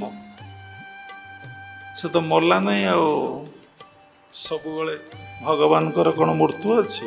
ପରମାତ୍ମା ପରମଙ୍କର କ'ଣ ମୃତ୍ୟୁ ଅଛି ନା ଜନ୍ମ ଅଛି? ତେଣୁ ଆମେ ଯେଉଁଠାରୁ ଆସିଛେ ସେଇଠାକୁ କେମିତି ଯିବା? ଆମର ଜନ୍ମ କେଉଁଠାରୁ, ଆମର ମୃତ୍ୟୁ କେଉଁଠାରେ, ଏଇଟା ହେଉଛି ଗୋଟେ ମ୍ୟାଟର। ତେଣୁ ଆମେ ମୂଳାଧାରରୁ ବାହାରିଲେ, आमे जन्म रे सत्य कौन आज्ञा रे पहुँची आमे सत्व गुणर अधिकारी हो पार सत्य कौन अर्थ चिंता को छाड़ीदबा सत्य कौन यौन चिंता को आमे छाड़ीदबा सत्य कौन आमे खाद्य चिंता को छाड़ीदबा सत्य कौन इमोशनाल भाव मो मोर भाव को मो पुओ मो घर मो द्वार मो जमी मो बाड़ी मो शाशु मो ससुर मो ज्वाई मो नाती मो नातुणी ये बाबा केते कथा अच्छी बाबा जानती नहीं आध्यात्मिक भौतिक जगतर कथा मो पीसा मो माउसी कहना आपण मैंने ये तोरा ये संसार रे तोरा आपणार किए थरे निजको पचारिचु तोरा आपणार किए एबे कैंसर हो ते डॉक्टर कहले तो कैंसर होगा क्या डाकबू से रोग ते भल करदब आपना लोकर कथा अलग आड़े पलाऊँ आपना लोकर डाक से शुणती तुम्हें आपणार के डाकिच आज धरित्री माँ साथी बंधु लोक आसते माने समस्त को आक्षेप कर बाबा कथा कहूना संसार लोक मान धारणा आमे पाठ पढ़ू चाकरी करूँ नले बिजनेस करूँ बाबा बहुत थर उपस्थापना कर सारे बाहबू कोठा घर करूँ गाड़ी करूँ बैंक बालांस करूँ एते मोटा सुना चेन बेकर पक धरित्री माँ पकई समस्ते सेमती सुना चेन आम बेकर पकईबू आउ कम बड़ कथा ये मोटा चेन पिंधिले स्वर्ग को जीव भगवान तुम कांधे बसी बुलेबे ना कि सुना तो पकईचु कि कली कौटी अच्छी ना 5टा स्थान अच्छी परीक्षित को मागी नहीं कौटी ना कामिनी कांचन मद मिथ्या आउ जुआ जी 5 स्थान अच्छी कलिता को ग्रास कर परीक्षित को आग कली ग्रास कला से सुनार मुकुटटा पिंधि बोली से राज्य में 5टी स्थान रहा जुआ ए कौन आपण मन प्रश्न आसव जुआ कौन ये शेयर मार्केट आ जो जुआ खेलुं छुटे छुटे बे कौटी टिके टिके आउ जुआ कौन जानते बाट घाट रास्ता चौटी देख bus stand railway station flight chat देख कौन एमती ना स्मार्टफोन ना कौन कहते एमती एमती समस्ते आज कथा रहीगला आम भुवनेश्वर टाउन जाइलु से डेभोटी कहले गोटे कथा तो कथा कौन जाऊँगी घंटाटे हवा बसला से डेभोटी कहले बाबा मु गोटे गिफ्ट देवी आम जिते मना कलु ठीक अच्छे मोर अति प्रिय होउछन मोर प्रभु मो प्रभु को गिफ्ट देले मोर आनंद मोर आनंद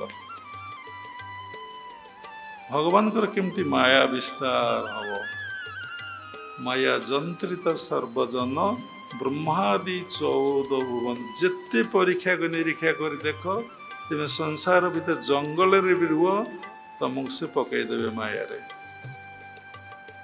कहा को छाड़ी ना सी केमिति मायर उद्धार हम ना ता पाद पद्म जी शरण पशिब ताकू प्रेयर करिब सी जो कथा कही शास्त्र गीता भागवत रे किंबा गुरु द्वारा कही से कथा को तुम्हें पालन करिब सी माया लगे दैवी ऐसा गुणमयी मम माया दूरतया मामेव जे प्रपदन्ते मया मेतांग तरन्ति मोर माया को ब्रह्मा विष्णु महेश्वर अतिक्रम करी पारि नाहांती मोर कृपा हेले तू मोर माया को अतिक्रम करी पारिबु कृपा केमिति हबो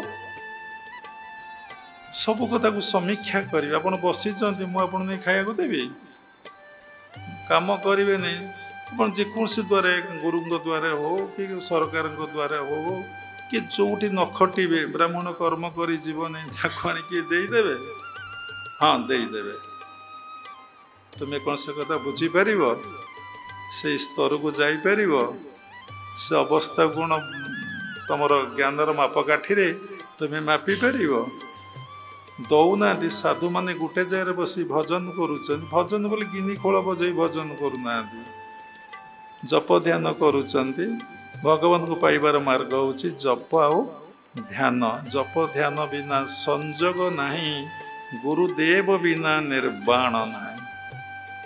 ବିନା ଗୁରୁରେ କାହାର ନିର୍ବାଣ ହେଇପାରିବ ନାହିଁ। ସେଇଠୁ କଥା ରହିଯାଇଛି। ଆମେ କହିଲୁ ଆମ ପ୍ରଭୁଙ୍କ ପାଇଁ ଯଦି ଦେବେ ଆମେ ସେଥିରେ ଆନନ୍ଦ। ଭଗବାନ ମାୟାରେ ପକଉଛନ୍ତି ନା। ସେ କହିଲେ ଆପଣ ତ ପ୍ରଭୁଙ୍କ ପାଇଁ ଲାଗିଛନ୍ତି, ଆମେ ଟିକେ ଆପଣ ପାଇଁ ଲାଗିବୁ। ଭଗବାନ କେତେ ସୁନ୍ଦର କଥା କହୁଛନ୍ତି ବିଭିନ୍ନ ଫର୍ମ ମାଧ୍ୟମରେ। ଦେଖନ୍ତୁ ଭଗବାନ ଭକ୍ତକୁ କେତେ ଭଲ ପାଆନ୍ତି।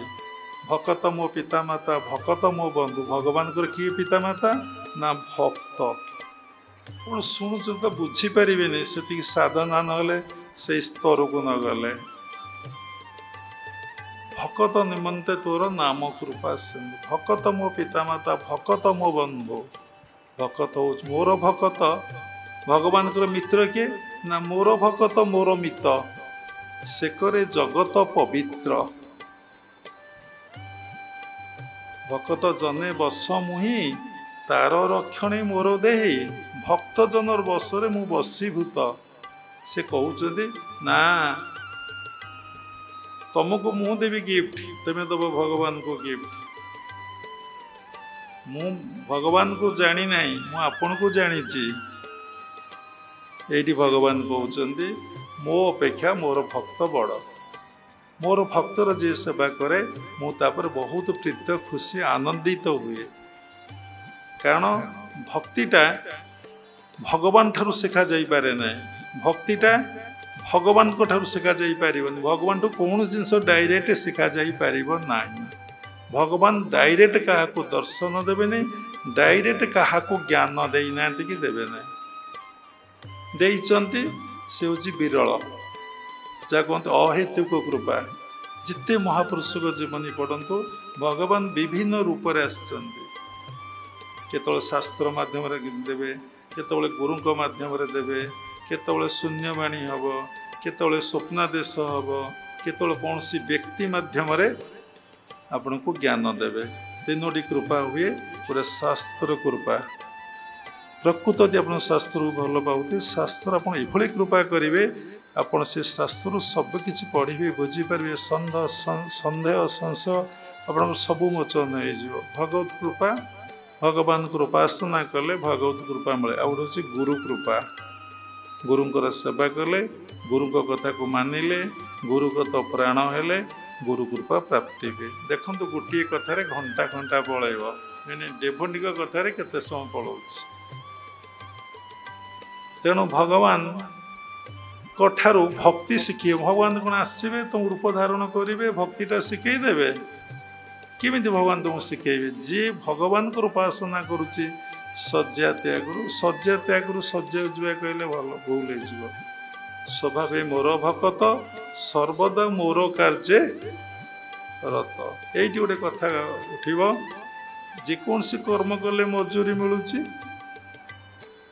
ଯିଏ ଭଲ ମାଲିକ ତାପରେ 4 ଘଣ୍ଟାରେ ଯଦି 5 ଘଣ୍ଟା ପ୍ରପରଲି ସିନ୍ସିୟରଲି ଆମେ କାମଟାକୁ କରିଦେବା, ତାହେଲେ 5 ଟଙ୍କା ଯାରେ ଖୁସି 6 ଟଙ୍କା ଦେବ ନା 4 ଟଙ୍କା ଦେବ? କେତେ ଟଙ୍କା ଦେବ? 6 ଟଙ୍କା ଦେବ।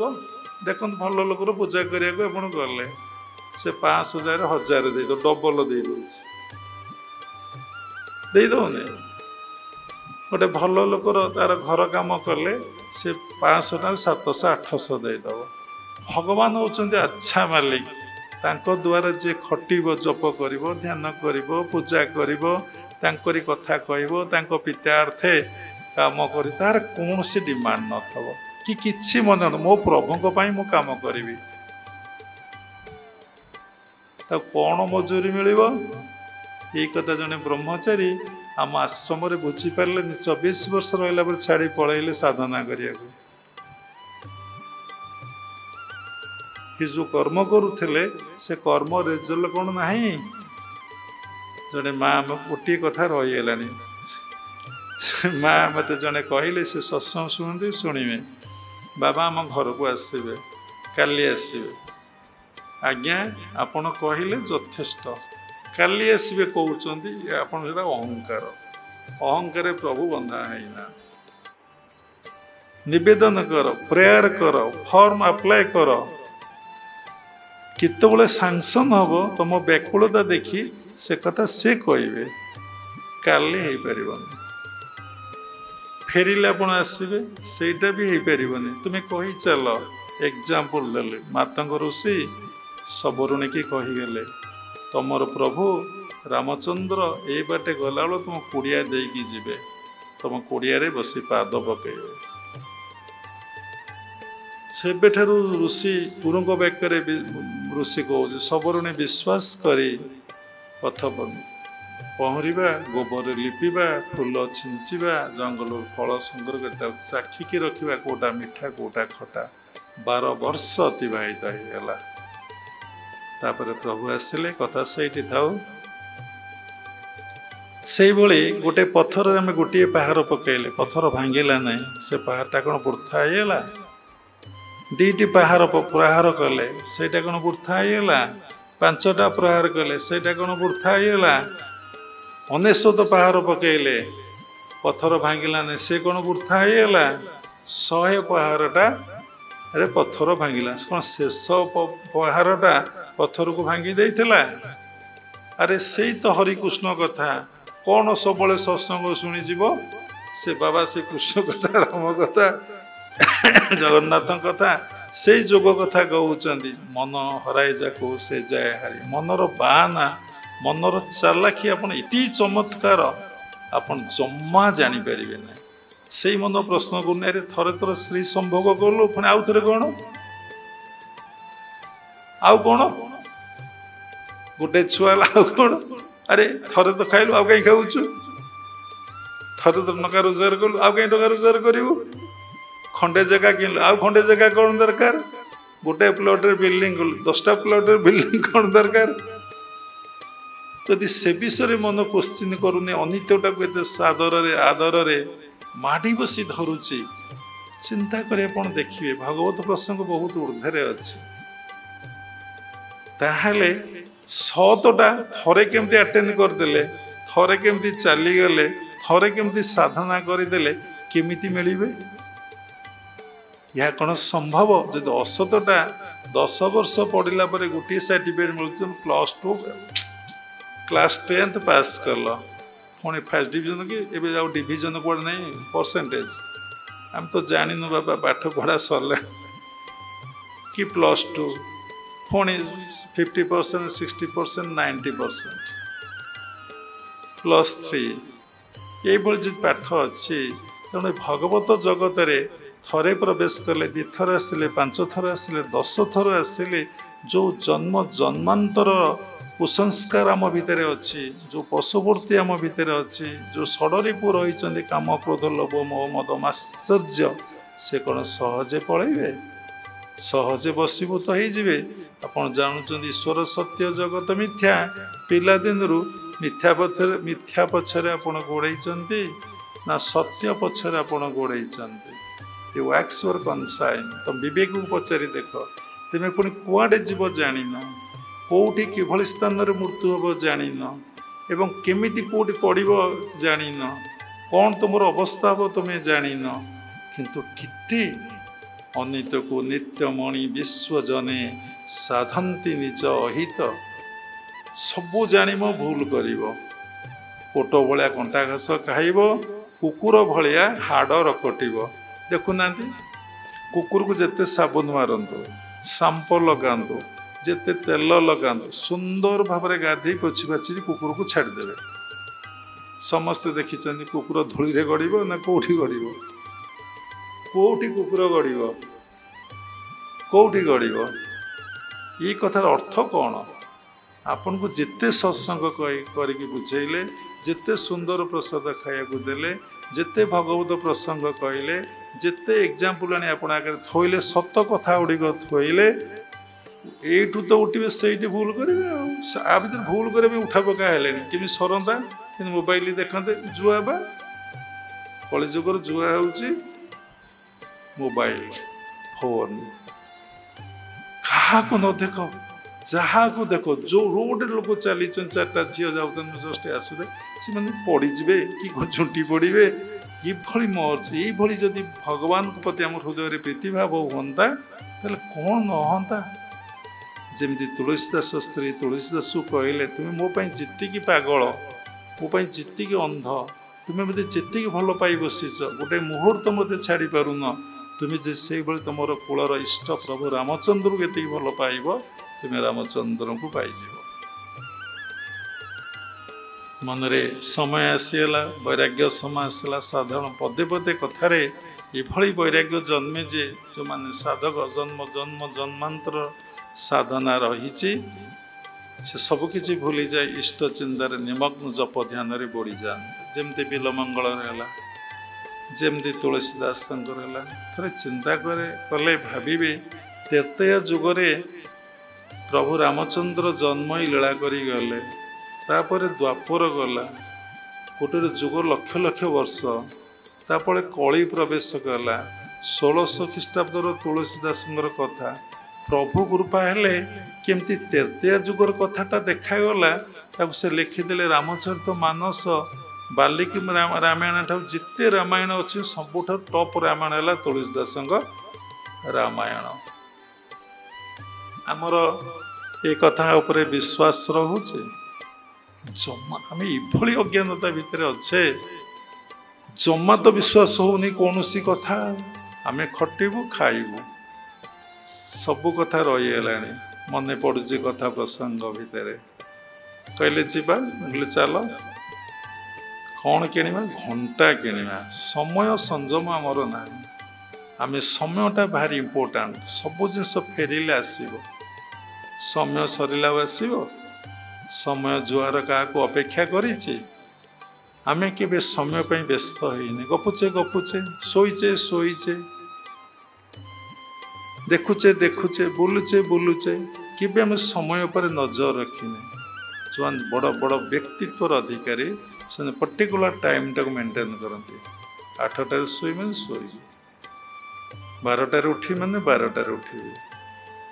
ଆଗ ହେଉଛି ସମୟ ସଂଯମ, ଇନ୍ଦ୍ରିୟ ସଂଯମ, ଅର୍ଥ ସଂଯମ, ଅନେକ ସଂଯମ ଅଛି। ଯଦି ଇନ୍ଦ୍ରିୟ ସଂଯମ କରିଦେଲେ, ଅର୍ଥ ସଂଯମ କରିଦେଲେ, ସମୟ ସଂଯମ କରିଦେଲେ ସବୁକିଛି ଆପଣ ମିଳିଯିବ। ଗଲୁ, ଘଣ୍ଟା କିଣିକି ଆଣିଲୁ, ଆଉ କ'ଣ ତ କହିଲେ ପୁଣି ସମୟ ଗଳେଇବ। କେତେ ଟଙ୍କାର ଘଣ୍ଟା ନେବେ? ଯେତେ ଟଙ୍କାର ଘଣ୍ଟା ଆପଣ ଚଏସ୍ କରିଦେବେ। ଯଦି କହିବେ ମୁଁ ଚଏସ୍ କରିବି, ସେ ଦେଉଛନ୍ତି, ଆପଣ କର୍ତ୍ତା ଭାବ ଆସିଲା, ଆପଣ ସେ ପରମପିତା ପରମବ୍ରହ୍ମଙ୍କ ଉପରେ ଆଉ ବିଶ୍ୱାସ ନିର୍ଭର ନାହିଁ। ସବୁବେଳେ ସାଧକର ପତନ ହେବାର ସମୟ ଆସେ। ସବୁବେଳେ ସଚେତନ ଥିବ, ଯେତେ ଘଣ୍ଟା ଆପଣ ଚଏସ୍ କରିବେ। ସମର୍ପଣ ବାବା କହିଥିଲେ, ତମ ନାଁ କ'ଣ? ନା ଯେଉଁ ନାଁ ଧରି ଡାକିବ। କେଉଁଠି ରହିବ? ନା ଯେଉଁଠି ରଖିବେ। କି କାମ କରିବ? ଯେଉଁ କାମ ଆପଣ କରିବାକୁ ଦେବେ। କ'ଣ ଖାଇବ? ଯାହା ଖାଇବାକୁ ଦେବେ। ଥରେ ମାଲିକ କ'ଣ ସେ ଅବସ୍ଥାକୁ ଆସିବ ଦେଖିଲେ, ଯଦି ଏଇ ଭାବ ଭଗବାନ ପାଖରେ ରହିବ, ତାହେଲେ ଭଗବାନଙ୍କର ତୁମେ କେତେ ପ୍ରିୟ ପାତ୍ର ହବ। କୌଣସି ସାଧକ ସାଧିକା ଏ କଥାକୁ ଆଦୌ ବୁଝିପାରିବେ ନାହିଁ କି ଜାଣିପାରିବେ ନାହିଁ। ଭଗବାନଙ୍କର ମାୟା ଏଭଳି ଭାବରେ ରହିଛି, ଜାଣିପାରିବେ ନାହିଁ। ଧରିତ୍ରୀ ମା ଆସିଲେ ବନ୍ଧୁକୁ ନେଇ, ତାଙ୍କର କଥା ମୋତେ ପଚାରିଲେ। ଆମେ କହିଲୁ ଏଇ ବ୍ୟକ୍ତି ଛୋଟା ହେଇଯିବେ। ସେ ପର୍ଯ୍ୟନ୍ତ ଛୋଟା ହେଇନାହାନ୍ତି, ଛୋଟା ହେଇଯିବେ। ଖଞ୍ଜ ମାନେ ଛୋଟେଇ ଛୋଟେଇ ଚାଲିବେ। ତାଙ୍କ ହିପ୍ସ ଖାଇଲାଣି, ଅପରେସନ୍ ହେବ। ଆମେ କହିଲୁ ଦେଖନ୍ତୁ, ଆପଣଙ୍କୁ ଆମେ ଆକ୍ଷେପ କରି କଥା କହୁନି। ଯାହାକୁ ଆପଣ କଷ୍ଟ ଦେବେ ଆପଣ କଷ୍ଟ ପାଇବେ, ଯାହାକୁ ଆପଣ କନ୍ଦେଇବେ ତା ଶତଗୁଣାରେ କାନ୍ଦ ଆପଣ କାନ୍ଦିବେ। ଏଇଟା ଭଗବାନଙ୍କ ସୃଷ୍ଟିର ନିୟମ। ଯେହେତୁ ମହାପୁରୁଷ ମାନେ ଜଗତ କଲ୍ୟାଣ, ଜଗତ ଉଦ୍ଧାର ପାଇଁ ଶିକ୍ଷା ଦିଅନ୍ତି, କହିଲୁ ଏତେ ଦିନ 60-62 ବର୍ଷ ହେଲା ଦିନଟିଏ ତୁମେ ଭଗବାନ ପାଖରେ ଅଧ ଘଣ୍ଟାଏ ବସି ଭଜନ କରିଛ? ତମ ଇନକମର 10%, 5%, 1% ଡୋନେସନ୍ ଦେଇଛ ଓ ସନ୍ଥ ମହାତ୍ମାକୁ, ମହାପୁରୁଷକୁ। ଶଯ୍ୟା ତ୍ୟାଗରୁ ଶଯ୍ୟାକୁ ଯିବା ପର୍ଯ୍ୟନ୍ତ ତୁମେ ପାପ କର୍ମ କରିଛ, ପୁଣ୍ୟକର୍ମ କେତେ କରିଛ? ଯାହା କରିଛ तुम स्त्री पुओ झील बापा माँ भोग हे एबे तुम रोग होती जदि भोग करेंगे तुम्हें जीवन देच ए तुम से जीवन दबा दरकार ना ये हिप्स टाक तुम लगे दिंतु ये सुंदर कथा आपने शुणु मर्म भेदीज ये कथार जदि तुम्हें समस्त समय देच ठीक अच्छे से तुम समय दबा दरकार ना तुम जो साधारण व्याधि टिके से नहीं जातु जेकोसी उपाय करें किए जड़े करें भगवान चाहिए असंभव संभव लेखाई मुखं करोति व्याचालं पंगु लंघयते गिरि जत्कृपा तमः वंदे परमानंद माधव। जदि द्वापर तृतीय जुगर रामंकर लीला को जदि कली जुगर मानव देखिपारुची गोटे जगार बसिकी तर कल्पना कले सारला दास देशी लिखिले सारला मंडल शूद्रमुनि सारला दास महाभारत देखिले द्वापर जुगर कथा ये मनीष कौन केवे विश्वास कर समीक्षा कर ये प्रश्नर उत्तर दे पाइपर एतिक पाइब जे विभु कृपा हेले सबकि संभव आपण विश्वास करेंगे ना। धरित्री माँ देखि मुझे फेस को चाहिपारी जमा चाहिपारे तलु मुह पोती बसे दिने ये भगवान को भजन करना सी नुहे समस्ते दिने ठाकुर पाखे कांदी ना ठाकुर पाखे बसी ना ठाकुर नाम टिके भी नहीं ना ठाकुर को पित्यार्थ भी से कर्म करना।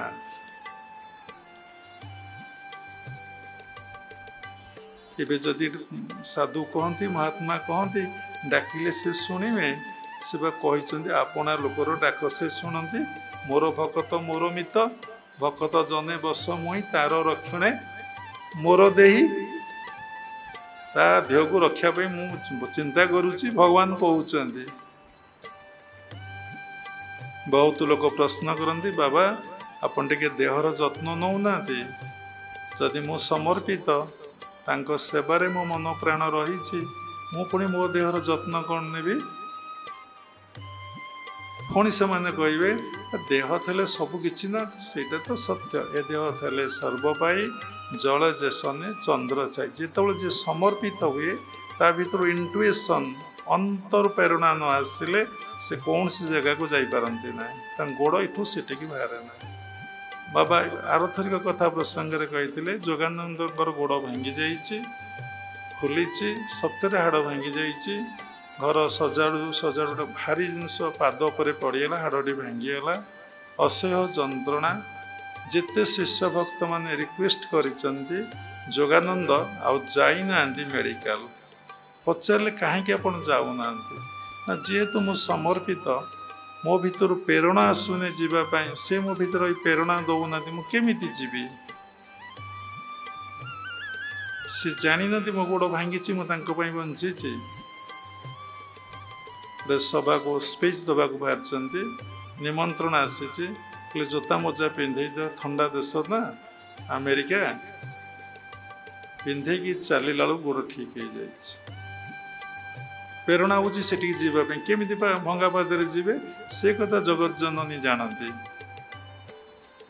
से माँ को निकटे जो समर्पण करदे चलले गोड़ फुला ना कि भंगा ना कि किछि भी ना तापर जोगानंद पाद देखे ना कि मेडिकल जाइना कथा कहबार अर्थ जदि प्रभु पितार्थे मो कर्म करुच्ची प्रभु निजक उत्सर्गीकृत कर जदि देह असुस्थ हो पूर्व जन्मर कौन सी दुष्कर्म पाप कर्म ठीक अच्छे ताही भोग हो जदि पुण्यकर्म न था देवकार्य 24 घंटा करूँ केमी से बीजटा से संस्कारटा मो भितर नथेले शଯ୍ୟା त्यागरू शଯ୍ୟା को जीवा पर्यंत मु से कामटा कली केमी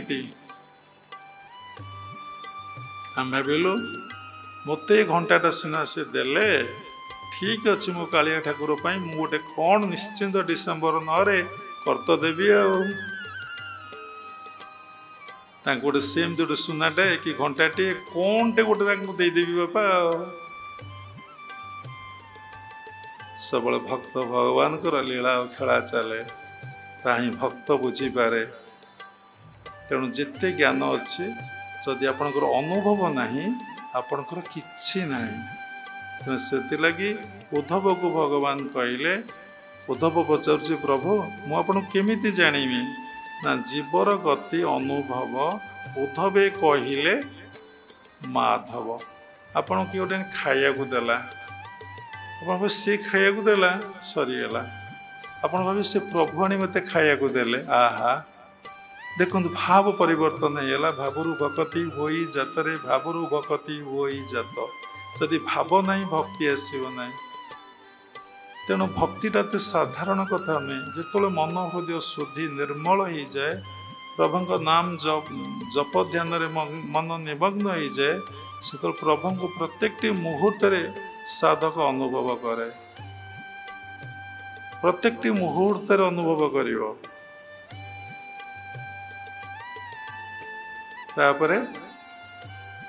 अनुभव करी भावरे विभोर हुए से देखे तार प्रारब्ध जहाँ अच्छी ता भोग हो से कथा परमपिता परम ब्रह्म जानती। माधव दास पुरी रे जने भक्त थे, सबुदिने जगन्नाथ दर्शन करने को जाऊले। सबुदिने दर्शन न कले से खाद्य स्पर्श प्रसाद खाते अबड़ा किसी खाती गोटे टाइम पलि आसती बसी भजन निमग्न रुहति। देह असुस्थ है झाड़ा हेले एबी सीना भल आंटीबायोटिक बाहरी पड़ी ज्वर हेले बाहरी पड़ी खाईदे गोटे डोज रे भल जो सात्विक भावापूर्ण गोटे डोज जे राजसिक तामसिक भावापूर्ण 8-10टा डोज ना सालाइन लगे। आम मानकर देह जदि टिके व्यतिक्रम हुए गोटे डोज डॉक्टर पाक जीवन कौनटा खाईदेव प्रभु डाकिके से सोटू भगवान देखिले भक्त मोर कई ना एकुटिया भजन करुचंती। से सोटू कृष्ण बलराम आसिले कहले बापा आमको बटैचंती आम अमंग सिंगारी पुओ कुआड़े आस ना सेवा करिया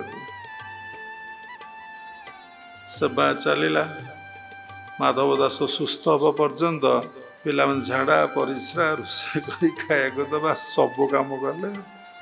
कहले हे पिला दीटा तुम्हें कहीं केते परिश्रम करुच तुम्हें जाओ ना ना आपण को देह सुस्थ न हवा पर्यंत आम जापर ना। बापा निर्देश गले घर को बाड़े नना निर्देश घर को गले बाड़े देह सुस्थ है जो सिंगारी ना कही मंदिर आसिले खोजिले से सिंगारी कहीं से सिंगारी ना ना तार पुओ ना ये पूरी कथा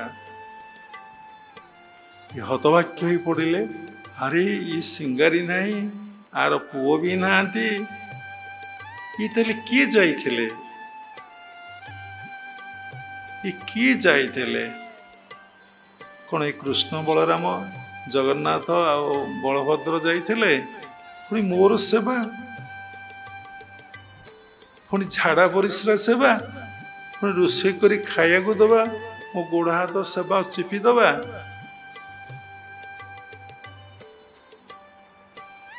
सेंस रहिला ना। घंटा घंटा चिंता करी अचेतन ही पड़े भगवान को प्रेयर कले प्रभु ये की लीला ये कौन मत बुझीपार नहीं स्वप्न दशा देख तू तो प्रारब्ध भोग करूँ मु चाहिए तोर प्रारब्ध को मु खंडन कर दे पारता किंतु मत सृष्टिर नियम व्यतिक्रम हवा पड़े। तू तोर प्रारब्धर कर्मफल भोग कलु मु सबू देखुची तू जो भजन करथिलु मन प्राण ढाली देइथिलु मते दर्शन न कले खाऊ नथिलु ये सब कथा कहला कथा कही हुए नहीं। से लगी आम दुई भाई जाई तोर सेवा कलु तू तो भजनर फल कौन पाइबू नहीं।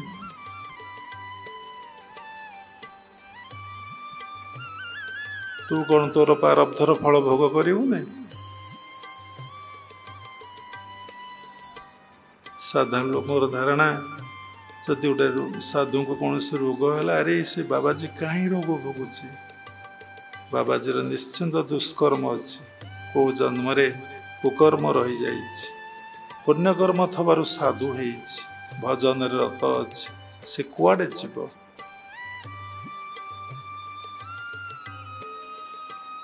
ତେଣୁ କଥାରୁ କ'ଣ ଶିଖିଲେ ଜାଣିଲେ?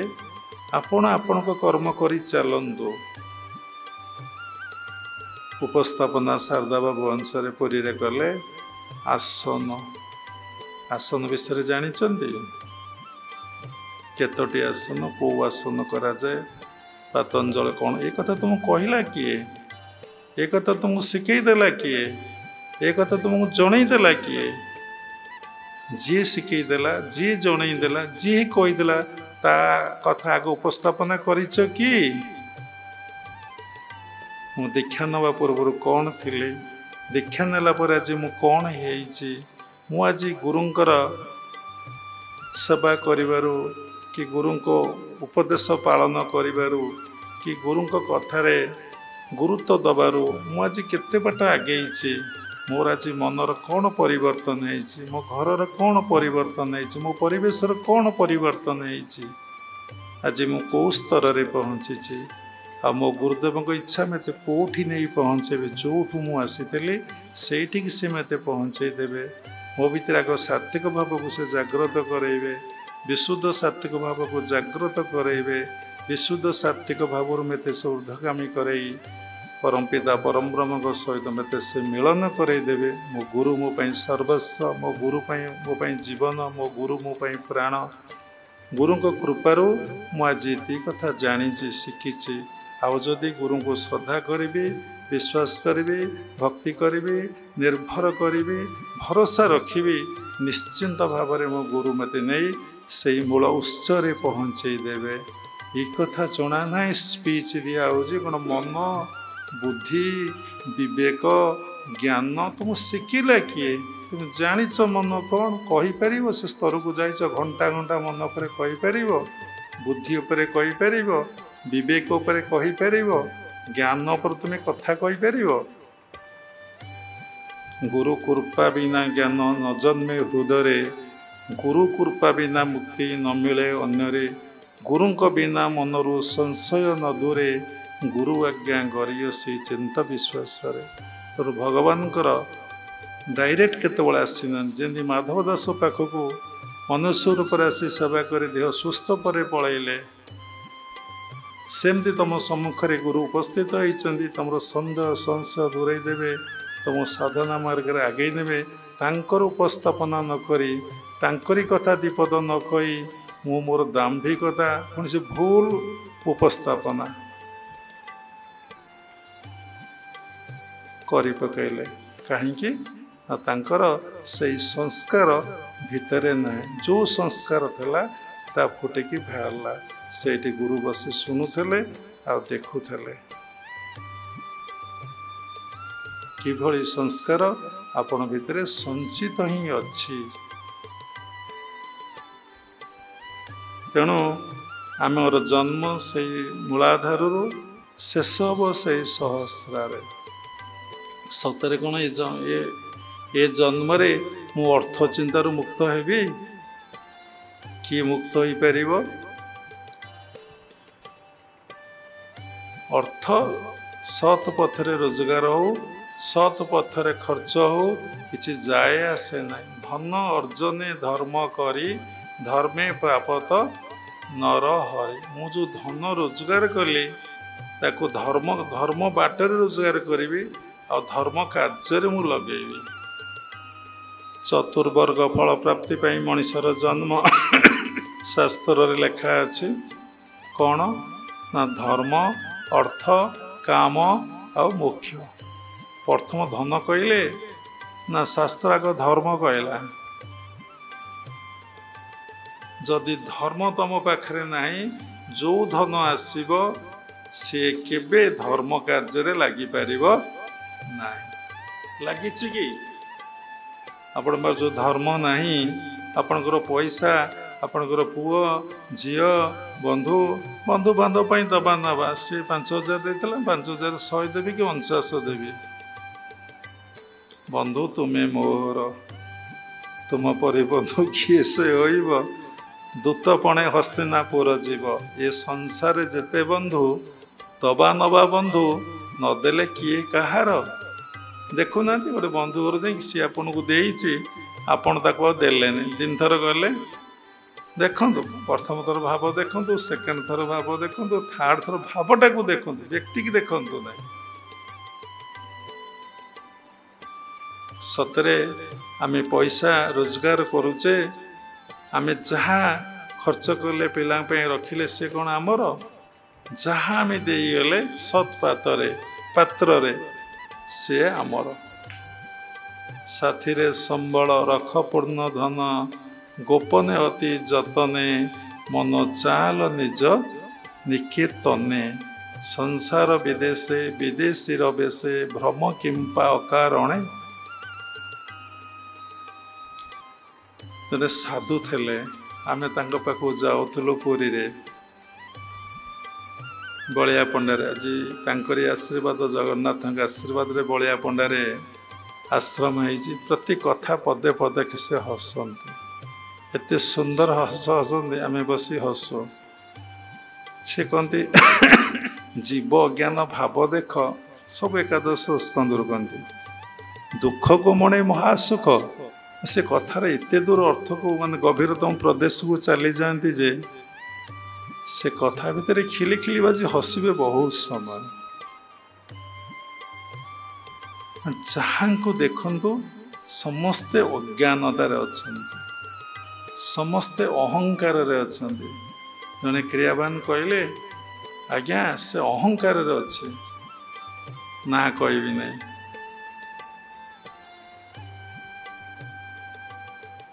से बहुत जगह बोली प्रवचन दौरान कहली कौन मो भीतर अहंकार ना क्या भीतर अहंकार ना सतमो असतमो पुणी मूर शेष असतमु सतमु को आसब सतमुटा सीना प्रतिष्ठित है मुटा को डिजल्व करदेव आम आश्रम कलु सतमु ना आम यज्ञ करूँ सतमु ना मु 10 घंटा ध्यान कली सतमु ना मु 1000 लोक खाया दिगला सतमु ना ता द्वारा कहार क्षति ना कहार अनिष्ट ना किंतु सेटा सतमु ता द्वारा भी भगवत प्राप्ति हेबन जितेबाला सबू कम चलुची कर्ता भावना ये कथा मन भीतर उद्रेक नहीं सृष्टि ना जमती से क्रियावान कहले प्रत्येक कर्म ही भगवत कर्म जदि यही भावना ना तुम्हें कर ताहले तुमको मुख्य प्राप्ति हो केतबले साधक निर्विकल्प समाधिस्थ परे ये अवस्था साधक को प्राप्ति है से जोठू आसी से पहुँची गला परे तार ये अवस्थाटा हुए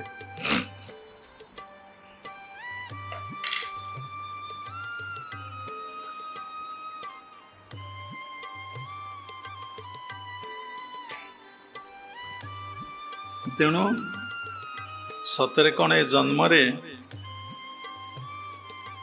मु सत पथ रोजगार करी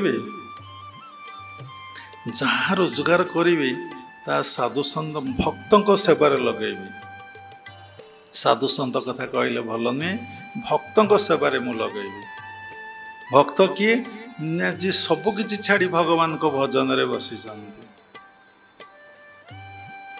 कौन से घटना से इनवल्व ना केवल भगवान को चिंतार कार्य बस बहुत साधु अच्छा खाई शोचती बहुत साधु अच्छा बेलास व्यस्त दिन काटुंट बहुत साधु अच्छा विभिन्न प्रकार वृत्ति करुँच साधु वेश धारण कर केवल 24 घंटा आहार निद्रा भय मैथुन को त्याग करके से भजन रे निमग्न अच्छे खाइबा छाड़े किसी खाइबार इम्पोर्टान्स ना जहाँ जितेबाला मिलला समर्पण करी प्रभु को प्रसाद को जी पाते से निजे रोषे करती नहीं कि तांकर रोषे हुए से खायापाई तांकर रोषे हुए प्रभु पाखे से नैवेद्य लगे से प्रभु प्रसाद को से पाते तदि प्रभु प्रसाद को आप डेली पाइबे तुलसी पकई जी रोग आपंकर रोग 50% कमिज ଯଦି ଯେପରି ଅନ୍ନ ସେପରି ମନ, ଅନ୍ନରୁ ଯଦି ପିଣ୍ଡ ଗଠିତ ହେଉଛି, ମନ କିଛି କେତେକାଂଶରେ ଗଠିତ ହେଉଛି, ତାହେଲେ ଆପଣ କେମିତି ରୋଗ ହେବ? ସାଇଣ୍ଟିଫିକ୍ ଜଣେ କହିଲେ ମହାମନ୍ତ୍ର ନାମର ଜପର କ'ଣ ପ୍ରଭାବ ଅଛି? ହଁ, ପ୍ରଭାବ ଅଛି। ଆମେରିକାରେ ସେମାନେ ସାଇଣ୍ଟିଫିକ୍ ଜିନିଷଟା ଗ୍ରହଣ କରନ୍ତି, ଟେଷ୍ଟ କରି ଗ୍ରହଣ କରନ୍ତି। ଥରେ ଗ୍ରହଣ କଲେ ଆଉ ଛାଡ଼ି ପାରନ୍ତି ନାହିଁ। ଖେଚେରି କର, ଖେଚେରି କରିବେ। ଖେଚେରି କ'ଣ ସାଇଣ୍ଟିଫିକ୍? ସେମାନେ ଯେ 8ଟା ରେଜଲ୍ଟ ମିଳେ। ଆମ ଲୋକ ଟିକେ ଖେଚେରି କରିଦେବେ, ଆଜ୍ଞା ଖେଚେରି କଲେ ଜିଭ ବିନ୍ଧିଲାଣି, ମୁଣ୍ଡ ବିନ୍ଧିଲାଣି। ଆରେ ସମ୍ଭବ କଲେ ସ୍ତ୍ରୀକି ମୁଣ୍ଡ ଦେହ ହାତ ବିନ୍ଧୁ ନାହିଁ? ଏତେ ବାଟ ଗାଡ଼ି ଚଲେଇ ଯାଉଛୁ, ଦେହ ହାତ ମୁଣ୍ଡ ବିନ୍ଧୁ ନାହିଁ? ପୁଅ ଝିଅର ଝାଡ଼ା ମୁତ ପୋଛୁଛୁ, ତାକୁ ଖାଉଛୁ, ତୋତେ କିଛି ଖରାପ ଲାଗୁନାହିଁ? ମେକଅପ୍ ହଉଛୁ, ସେଠି ଆଉ ଖରାପ ଲାଗୁନାହିଁ? ଇ କ'ଣ ଠାକୁରଙ୍କୁ ଡାକିବାରେ ମୁଣ୍ଡ ବିନ୍ଧିଲା? ଥରେ ଡିପ୍ଲି ଭାବନ୍ତୁ ଆମର ସଂସ୍କାର କିଭଳିଆ। ମୁଁ ଅଣ୍ଟା ବିନ୍ଧୁଛି, ଆଉ ଅଣ୍ଟା କ'ଣ ବିନ୍ଧନ୍ତା ନାହିଁ କି? ଅଣ୍ଟା ବିନ୍ଧା ତତେ କିଏ ଦେଇଛି କି? ବା ବେକ ବିନ୍ଧୁ ତତେ ଦେଇଛି କି କିଏ? ତୋର ପ୍ରାରବ୍ଧ ଭୋଗ କରି ଭଜନ କରିବୁ ନା ଆଉ। ତେଣୁ ଆମେ ସତରେ କ'ଣ ଧନଟାକୁ ରୋଜଗାର କରି ଆମେ ଧର୍ମ କାର୍ଯ୍ୟରେ ଲଗେଇ ପାରିବା? ଏଥିପାଇଁ ସତ୍ସଙ୍ଗର ଆୟୋଜନ, ଏଥିପାଇଁ ସାଧୁ ସନ୍ତଙ୍କର ସଙ୍ଗ, ଏଥିପାଇଁ ଶାସ୍ତ୍ର ଅଧ୍ୟୟନ, ଏଥିପାଇଁ ସାଧନା। ଯଦି ଆପଣ ସବୁ କାମ ଗୁଡ଼ାକ ଚଲେଇଥିବେ ପାରାଲ ଭାବରେ, ପ୍ରତ୍ୟେକ ଦିନ ସ୍ୱାଧ୍ୟାୟ କରିବେ, ଦେଖନ୍ତୁ ମାଇଣ୍ଡ ୱାସ୍ ଆଉଟ୍ ହେଇଯିବ। ଗୀତା ପଢ଼ନ୍ତୁ, ଭାଗବତ ପଢ଼ନ୍ତୁ, ମହାପୁରୁଷଙ୍କ ଜୀବନୀ ପଢ଼ନ୍ତୁ, ଦେଖି ମନ ପୁରା ଚେଞ୍ଜ। ଆରେ ମୁଁ ତ ଏହା ପଢ଼ିଥିଲି, ଏ କାମଟା କେମିତି କରିବି? ସଚେତନ ହେଇଯିବେ। ସତ୍ସଙ୍ଗ କରନ୍ତୁ, ନା ସାଧୁ ମହାତ୍ମା କି ଭକ୍ତ ଜଣକ ଏଇ କଥା କହୁଥିଲେ, ମୁଁ ଏ କାମ କରିବି ନାହିଁ। ସାଧନା କରନ୍ତୁ, ମନ ପ୍ରାଣ ତାଙ୍କ ପାଖରେ ରଖନ୍ତୁ, ଭଗବତ କୃପା ଆଶୀର୍ବାଦ ପ୍ରାପ୍ତି ହେବ। ମନରେ ଯେଉଁ ନକାରାତ୍ମକ ଚିନ୍ତା ଗୁଡ଼ାକ ରହିଛି ହେବ ନାହିଁ।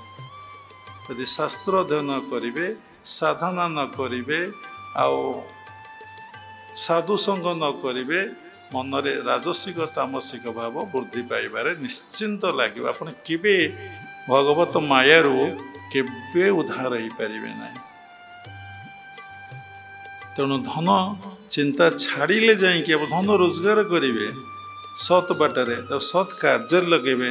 ସେ ଧନର ପ୍ରଭାବ ଯେମିତି ଆପଣ ମନ ଉପରେ ନ ରହୁଥିବ, ତାହେଲେ ଆପଣ ମୂଳାଧାର ଚକ୍ରକୁ କ'ଣ କରିବେ? ଅତିକ୍ରମ କଲେ। ସ୍ୱାଦିଷ୍ଟାନ ବୁଝେଇଲେ ବହୁତ ସମୟ ପଳେଇବ। 5ଟା ଚକ୍ରକୁ ଯଦି ଆପଣ ଅତିକ୍ରମ କରିବେ, ତାହେଲେ ଯାଇ ଆଜ୍ଞାରେ ପହଞ୍ଚିବେ। ସ୍ୱାଦିଷ୍ଟାନ ସଂକ୍ଷେପରେ କହିବା, ବଂଶରକ୍ଷା ପାଇଁ ସ୍ୱାମୀ ସ୍ତ୍ରୀର ମିଳନ, ବଂଶରକ୍ଷା ପରେ ଆଉ ଆବଶ୍ୟକତା ନାହିଁ।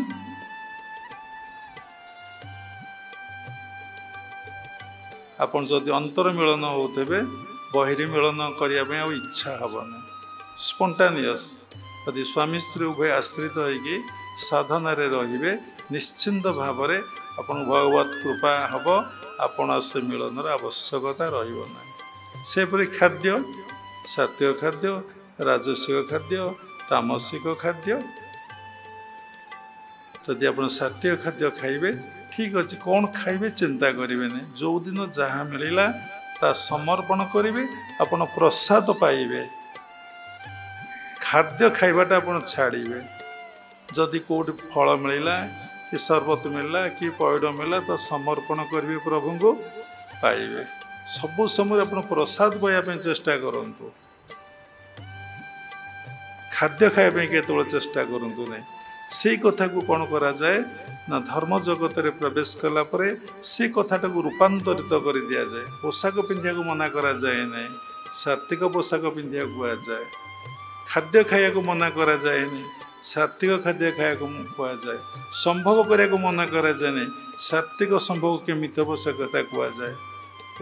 ଅର୍ଥ ଉପାର୍ଜନ କରିବାକୁ ମନା କରାଯାଏନି, सात्विक भाव में केमती अर्थ उपार्जन करा से कथा कहुए से भली अनाहत मु मोर भाव हे भगवान सबकि तुमर सबकि तुम्हें आम ध्यान केन्द्र को आसीचे यहाँ आमर केन्द्र कि जे ओनर तार केन्द्र आम आसी कहवा यहाँ आमर केन्द्र सी हसब लोक हसबे आम एठार गेस्ट बुली आसीचे कि केन्द्र तरफर कहुई ध्यान शिखा प्रसाद दिखाई आम आसीचे तार सुजोग नाक आसिक जदि आम ये कागज पत्र कर नापी बसवा कि मोर भाव रखा केते बड़ पागल आम ये कथार अर्थ कौन आम एठार बुलिया आईचे ये गेस्ट विश्वरंगमंच कौटी थे आम जाने कौटिकी जीवा जाने आसी सबू मोर मोर कही सारे बुलिया आसिकी जदि मु मोर भाव रखा पड़े बसी पड़े माड खाइबे आ किसी लाभ ना आ सबू तुमर सबू तुम्हें सबू तुमर सबू तुम्हें मु बुलिया आसी मुझे गेस्ट यही भावना जदि रखिए आग को जी ना से रही जी विषय गला नरक को जीव जे विषय न रहिबो से विश्राम करिबो जे विषय रहिला से मरिबो जे विषय न रहिला से विश्राम कर साधारण कथा कहनी मो मुंडे एत चिंता मु कौन शोई पारुछि कि यदि मुंडे कौन सी चिंता नहीं तुम्हें आनंद शोई पारिबो तापर विशुद्ध जदि विशुद्ध को आपण अतिक्रम करेंगे सांप्रदायिक भाव रहिबो नहीं मो गुरु गोटे तो गुरु गोटे भाव रहिबो नहीं भजन कीर्तन रे मन रहिबो जेकोसी भजन सब प्रभुंक भजन जेकोसी नाम प्रभुंकर नाम जेकोसी नाम को जप गले भगवत प्राप्ति हुए कौन सी मो ठाकुर गोटे तम ठाकुर गोटे जे हिंदू मुसलमान ख्रिस्टियान हिंदू हिंदू भितर लड़ाई ख्रिस्टियान भितर लड़ाई सब ख्रिस्टियान दी भाग मुस्लिम दी तीन भाग हिंदू जमती अच्छा भाग भाग होगी लड़ाई चली धर्म नाम एगुड़ा किसी तुम भितर रही समस्ते आम से परमात्मा परम ब्रह्मकर संतान आम तांकर संतान से आमर परम पिता गोटे धर्म भगवान को बा परमात्मा परम ब्रह्म को भल पाइबा गोटे जाति मानव जाति गोटे धर्म भल पाइबा देखंतु गोटे लोक यही धरापृष्ठ यदि समस्त को भल पाइला लव फॉर ऑल से चोर हो डकायत हो खंट हो जी जेमिति हो समस्त को भल पाइला देखो विश्व तार दिने पूजा एतिकी साधना शिख आत्मबोधरे समस्त को भल पाइब जदि देह बोधरे भल पाइब अधिकार बोधरे भल पाइब सप्त चटगणा खाइब अधिकार बोध कौन ना मो पुओ मो स्त्री मो बापा मो माँ बाबा जी सेमती भाव ये मो शिष्य ताटी मरिया डिमांड अधिकार बोध अधिकार जदि देह बोधरे भल पाइब आहरी सप्त सप्त चटगणा जदि आत्मबोधरे भल पाइब बस बस कि ना खाली आनंद आनंद कौन सी प्रतिक्रिया तुम भितर हम ना कथा केते सूक्ष्म केते साधारण कथा ये कथा भितर केते निगूढ़ तत्व रही आम सब अधिकार बोधरे भल पाऊचे कौन तुम पुओ बा तुम स्त्री तुम बापा बापा कहे तू मो पुओ चलला लड़ाई केस को संभाली मकदमा गंडगोल जोटी अधिकार नाई सेठी किछि लिटिगेशन नाई किते बड़ कथा अधिकार को उठे दियो जदि विशुद्ध को अतिक्रम करिब तुम्हें आज्ञा पहुँचले तुम्हें भगवान सविकल्प समाधि हम आत्मबोध रे दिन काटिब भगवत दर्शन हम भगवत उपलब्धि हम देवादेवी दर्शन हम मन शांत स्थिर रहिब मनरे सात्विक भाव फुटी उठिब तुम्हें निजक भक्त बोली कहीपर ना महापुरुष बोली कहीपर ना तुलसी चढ़ाओ कहीपर ना चंदन दियो कहीपर ना मु भक्त ତୁମେ ଅଭକ୍ତ ଏକଥା କହିପାରିବନି।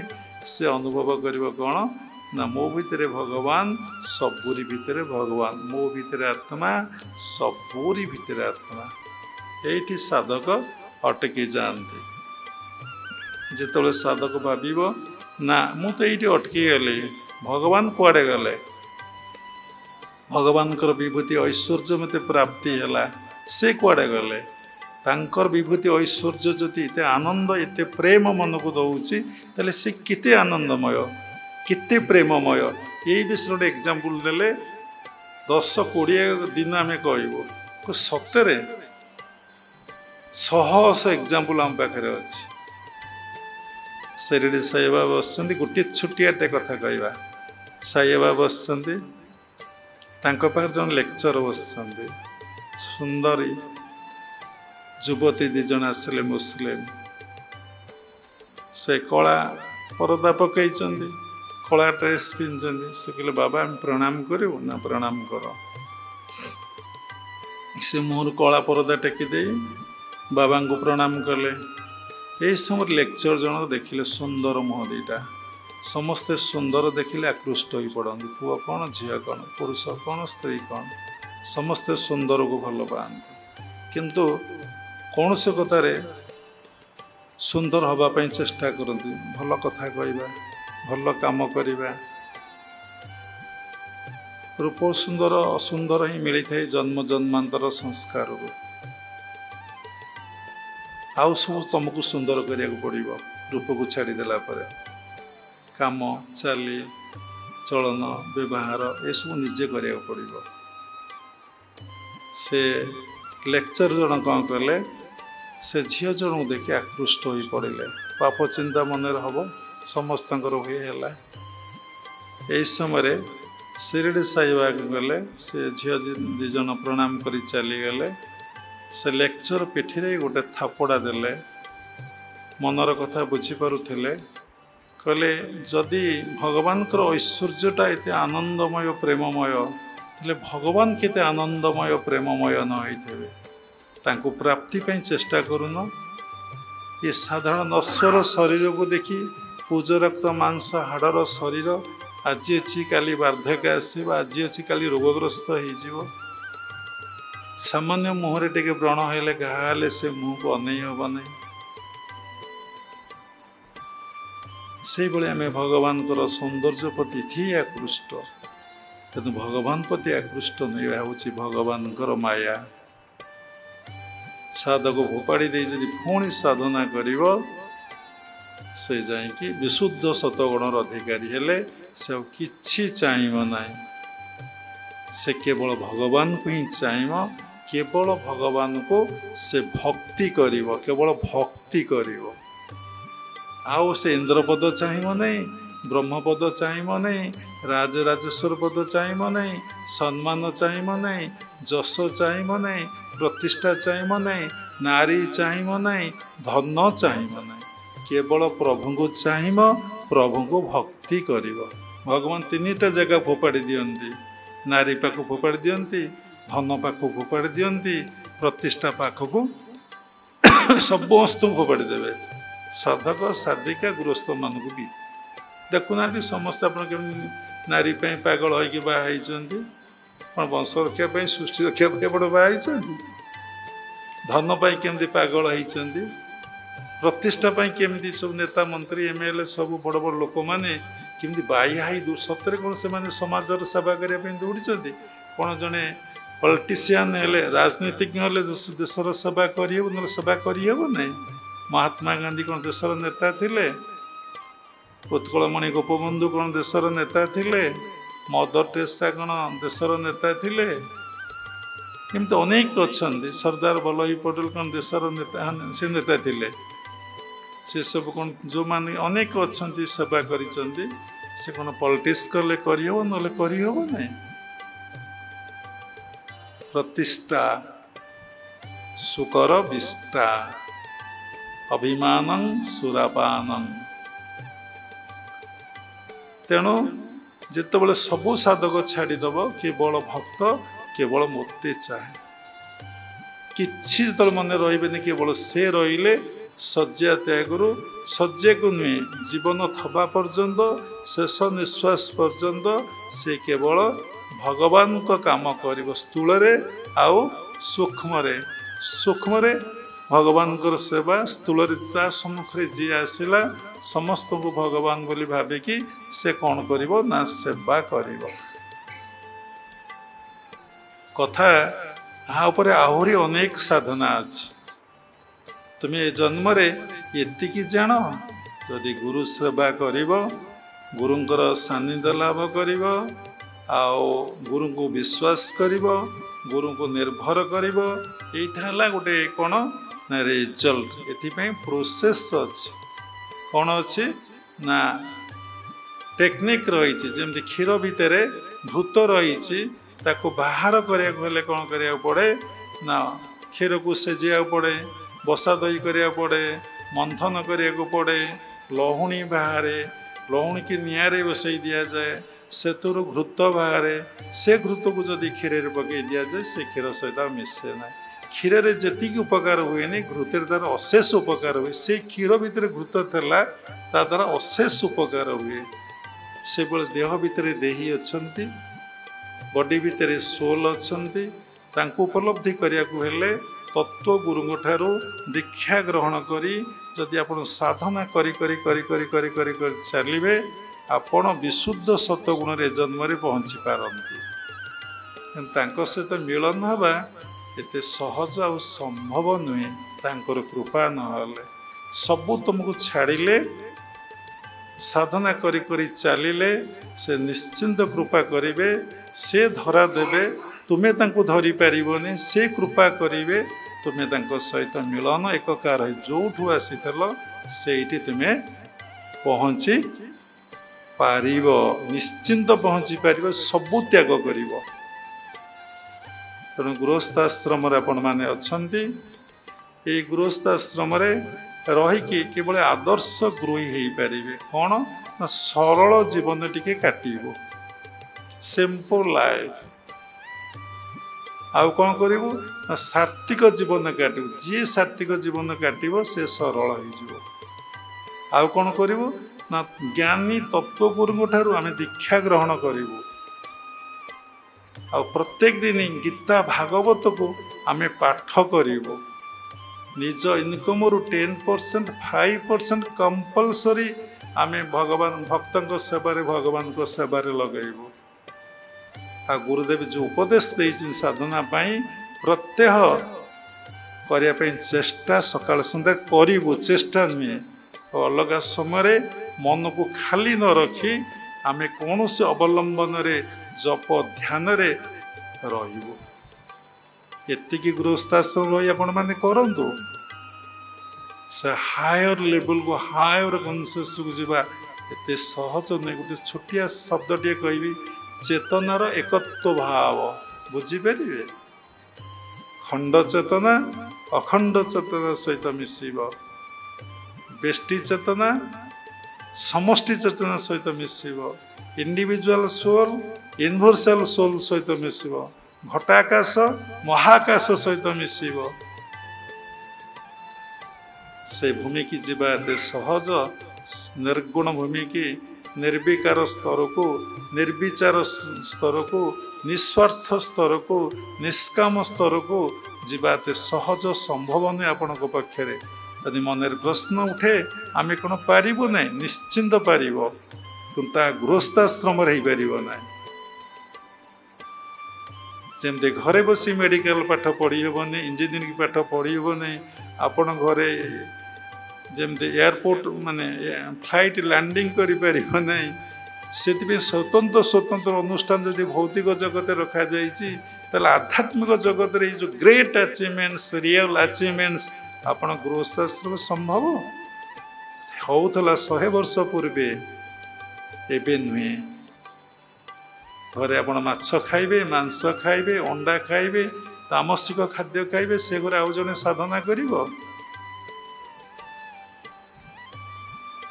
ଅନେକ ଏକ୍ଜାମ୍ପଲ ଦେଲେ କସ୍ମିନ୍ ଗୃହସ୍ଥାଶ୍ରମ ସାଧନା କରିହେବନି। ଯଦି ସମସ୍ତେ ଗୋଟେ ଗୁରୁଙ୍କର ଆଶ୍ରିତ ହେବେ गोटे गुरुंकर आदर्श अनुप्राणित हे जदि गुरुगत प्राण हे ताले साधना गृहस्थाश्रम हो पारे।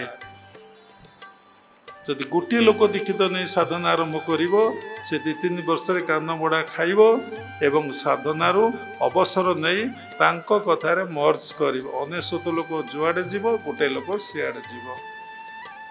Majority should be granted. Family disturbance हम गंडगोल हम आश्रम सहित संपर्क निश्चिंत कटिज। बाबा सहित संपर्क निश्चिंत कटिज। आम जीवनर अनुभूति अनुभवर कथा आम कहूँ। अनेक माँ माने दीक्षित स्वामी दीक्षित कि माँ मान को बाबा माने छाड़ू ना। अनेक बाबा मान को माँ माने मध्य छाड़ू ना। खाली जे माँ मानकर दोष नहीं बाबा मानकर भी दोष अनेक जगार अच्छी। कहीं से कहले बहुत गोटे 3-4 घंटा समय पड़ेब। तेणु जार पूर्व जन्मर संस्कार सुसंस्कार अच्छी ताको से बड़ी स्वामी से बड़ी स्त्री से बड़ी आध्यात्मिक परिवेश मिलिथब एवं प्रकृति साधना कराए। प्रकृति कौन करे ना साधनार निवृत्त कराए। भल भाव कहले प्रकृति अनुकूल करे प्रकृति प्रतिकूल करे। जार प्रकृति भोग करने इच्छा कर से कौन कर जार प्रकृति भोग करने को इच्छा हेनी ताप अनुकूल है से साधना कर मो ध्यान कले मो मुंड बिंधुच आ कौन संसार जिते कम कल मुंड बिंधिला नहीं ध्यान तो नुहे क्रियाभ्यास कर तुम मुंड बिंधिला। 100 साधिका रिपोर्ट आम पाखे अच्छी। जमती साधन बसुची मनटा चंचल हो देखते कि प्रकार मिछ कथा सी नेचर कौन जापार जमी साधन न बसुची इंजीनियर डॉक्टर लेक्चर मो पाखे अच्छा ना कहबी ना। जमी मु साधन बसुची मुंडा तो बिंधुची जमी उठी जाऊँगी भल लगुच। जमी मन स्थिर थला जमी साधना आरंभ करदेली मन चंचल होगला। ये कथा 100 जड़े किए कहते यहाँ के माने ये जड़े जड़े मानसिक रोगी इति कुसंस्कार अच्छी जे तांको साधना करने प्रकृति कौन करुच्ची ना बाट छाड़ू ना। बुझीपार प्रकृति अनुकूल हेले साधना हम प्रकृति प्रतिकूल हेले साधना कहाँपाई अनुकूल हमें कहाँपाई प्रतिकूल हमें से विषय कहू पड़ो। तेणु छाड़तु तेणु आम कौठार जन्म होते आ कौ दिन से परमात्मा परम ब्रह्म सहित आम मिलन हो आमर प्रकृत मृत्यु हम रियल डेथ हम आमर ये जो मृत्यु होची पुणी जन्म पाई। कारण गोटे दिन में आमर जी संकल्प विकल्प हो जा लक्ष लक्ष वर्ष आमको भोग करा पड़ो। आज भावी भुवनेश्वर एमती गोटे बिल्डिंग पाते कि सरला से बिल्डिंग पाइबा पर्यंत जिते जन्म चलो चलो मुझे विद्वान हमें कि गोटे भारतर प्राइम मिनिस्टर हमें कि मुझे उच्चकोटर साधक हमें कि जहाँ भाव ता दिने निश्चिंत हम। भागवतर पद ए मन भावु थाए जा काले प्राप्त हुए ताहा किछि भाव नाई समर्पित हो जाओ तांको भल पाओ तांको नाम को जपाओ ध्यान कर तांकरी पितार्थे कर्म करि चलो। केते आनंद केते शांति केते प्रेम जागृत हम। तेणु सात्विक जीवन कर तापर जो मैंने आगे जावाक चाहते विशुद्ध सात्विक जीवन अतिवाहित कर। जिते मन ब्रह्मरंध्र रहे साधक विशुद्ध सात्विक जीवन आरंभ हुए। आज्ञा रहिले सात्विक जीवन हुए। आज्ञा रहिले सविकल्प समाधि हुए।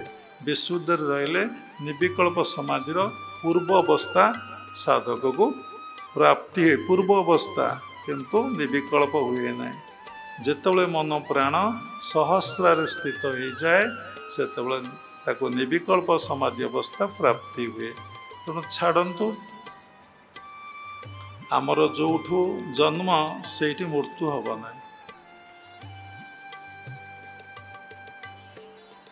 आमे सात्विक जीवन सरल जीवन गुरुगत प्राण आ सबरी भितरे गुरु सत्ता को उपलब्धि करी समस्तंकर सेवा करी गीता भागवत पाठ करी जीवन निर्वाह करिबा से कि सहजे मिलिबा धन रे ताकू अळपे पारिबु धरी शेष क्रिया जोग परंपरार समस्त गुरु मान को मु प्रणाम करुछि।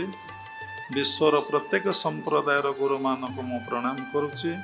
उपस्थित भगवत स्वरूपगण सबुरी भितर जगन्नाथ उपलब्धि करी मु प्रणाम करुछि।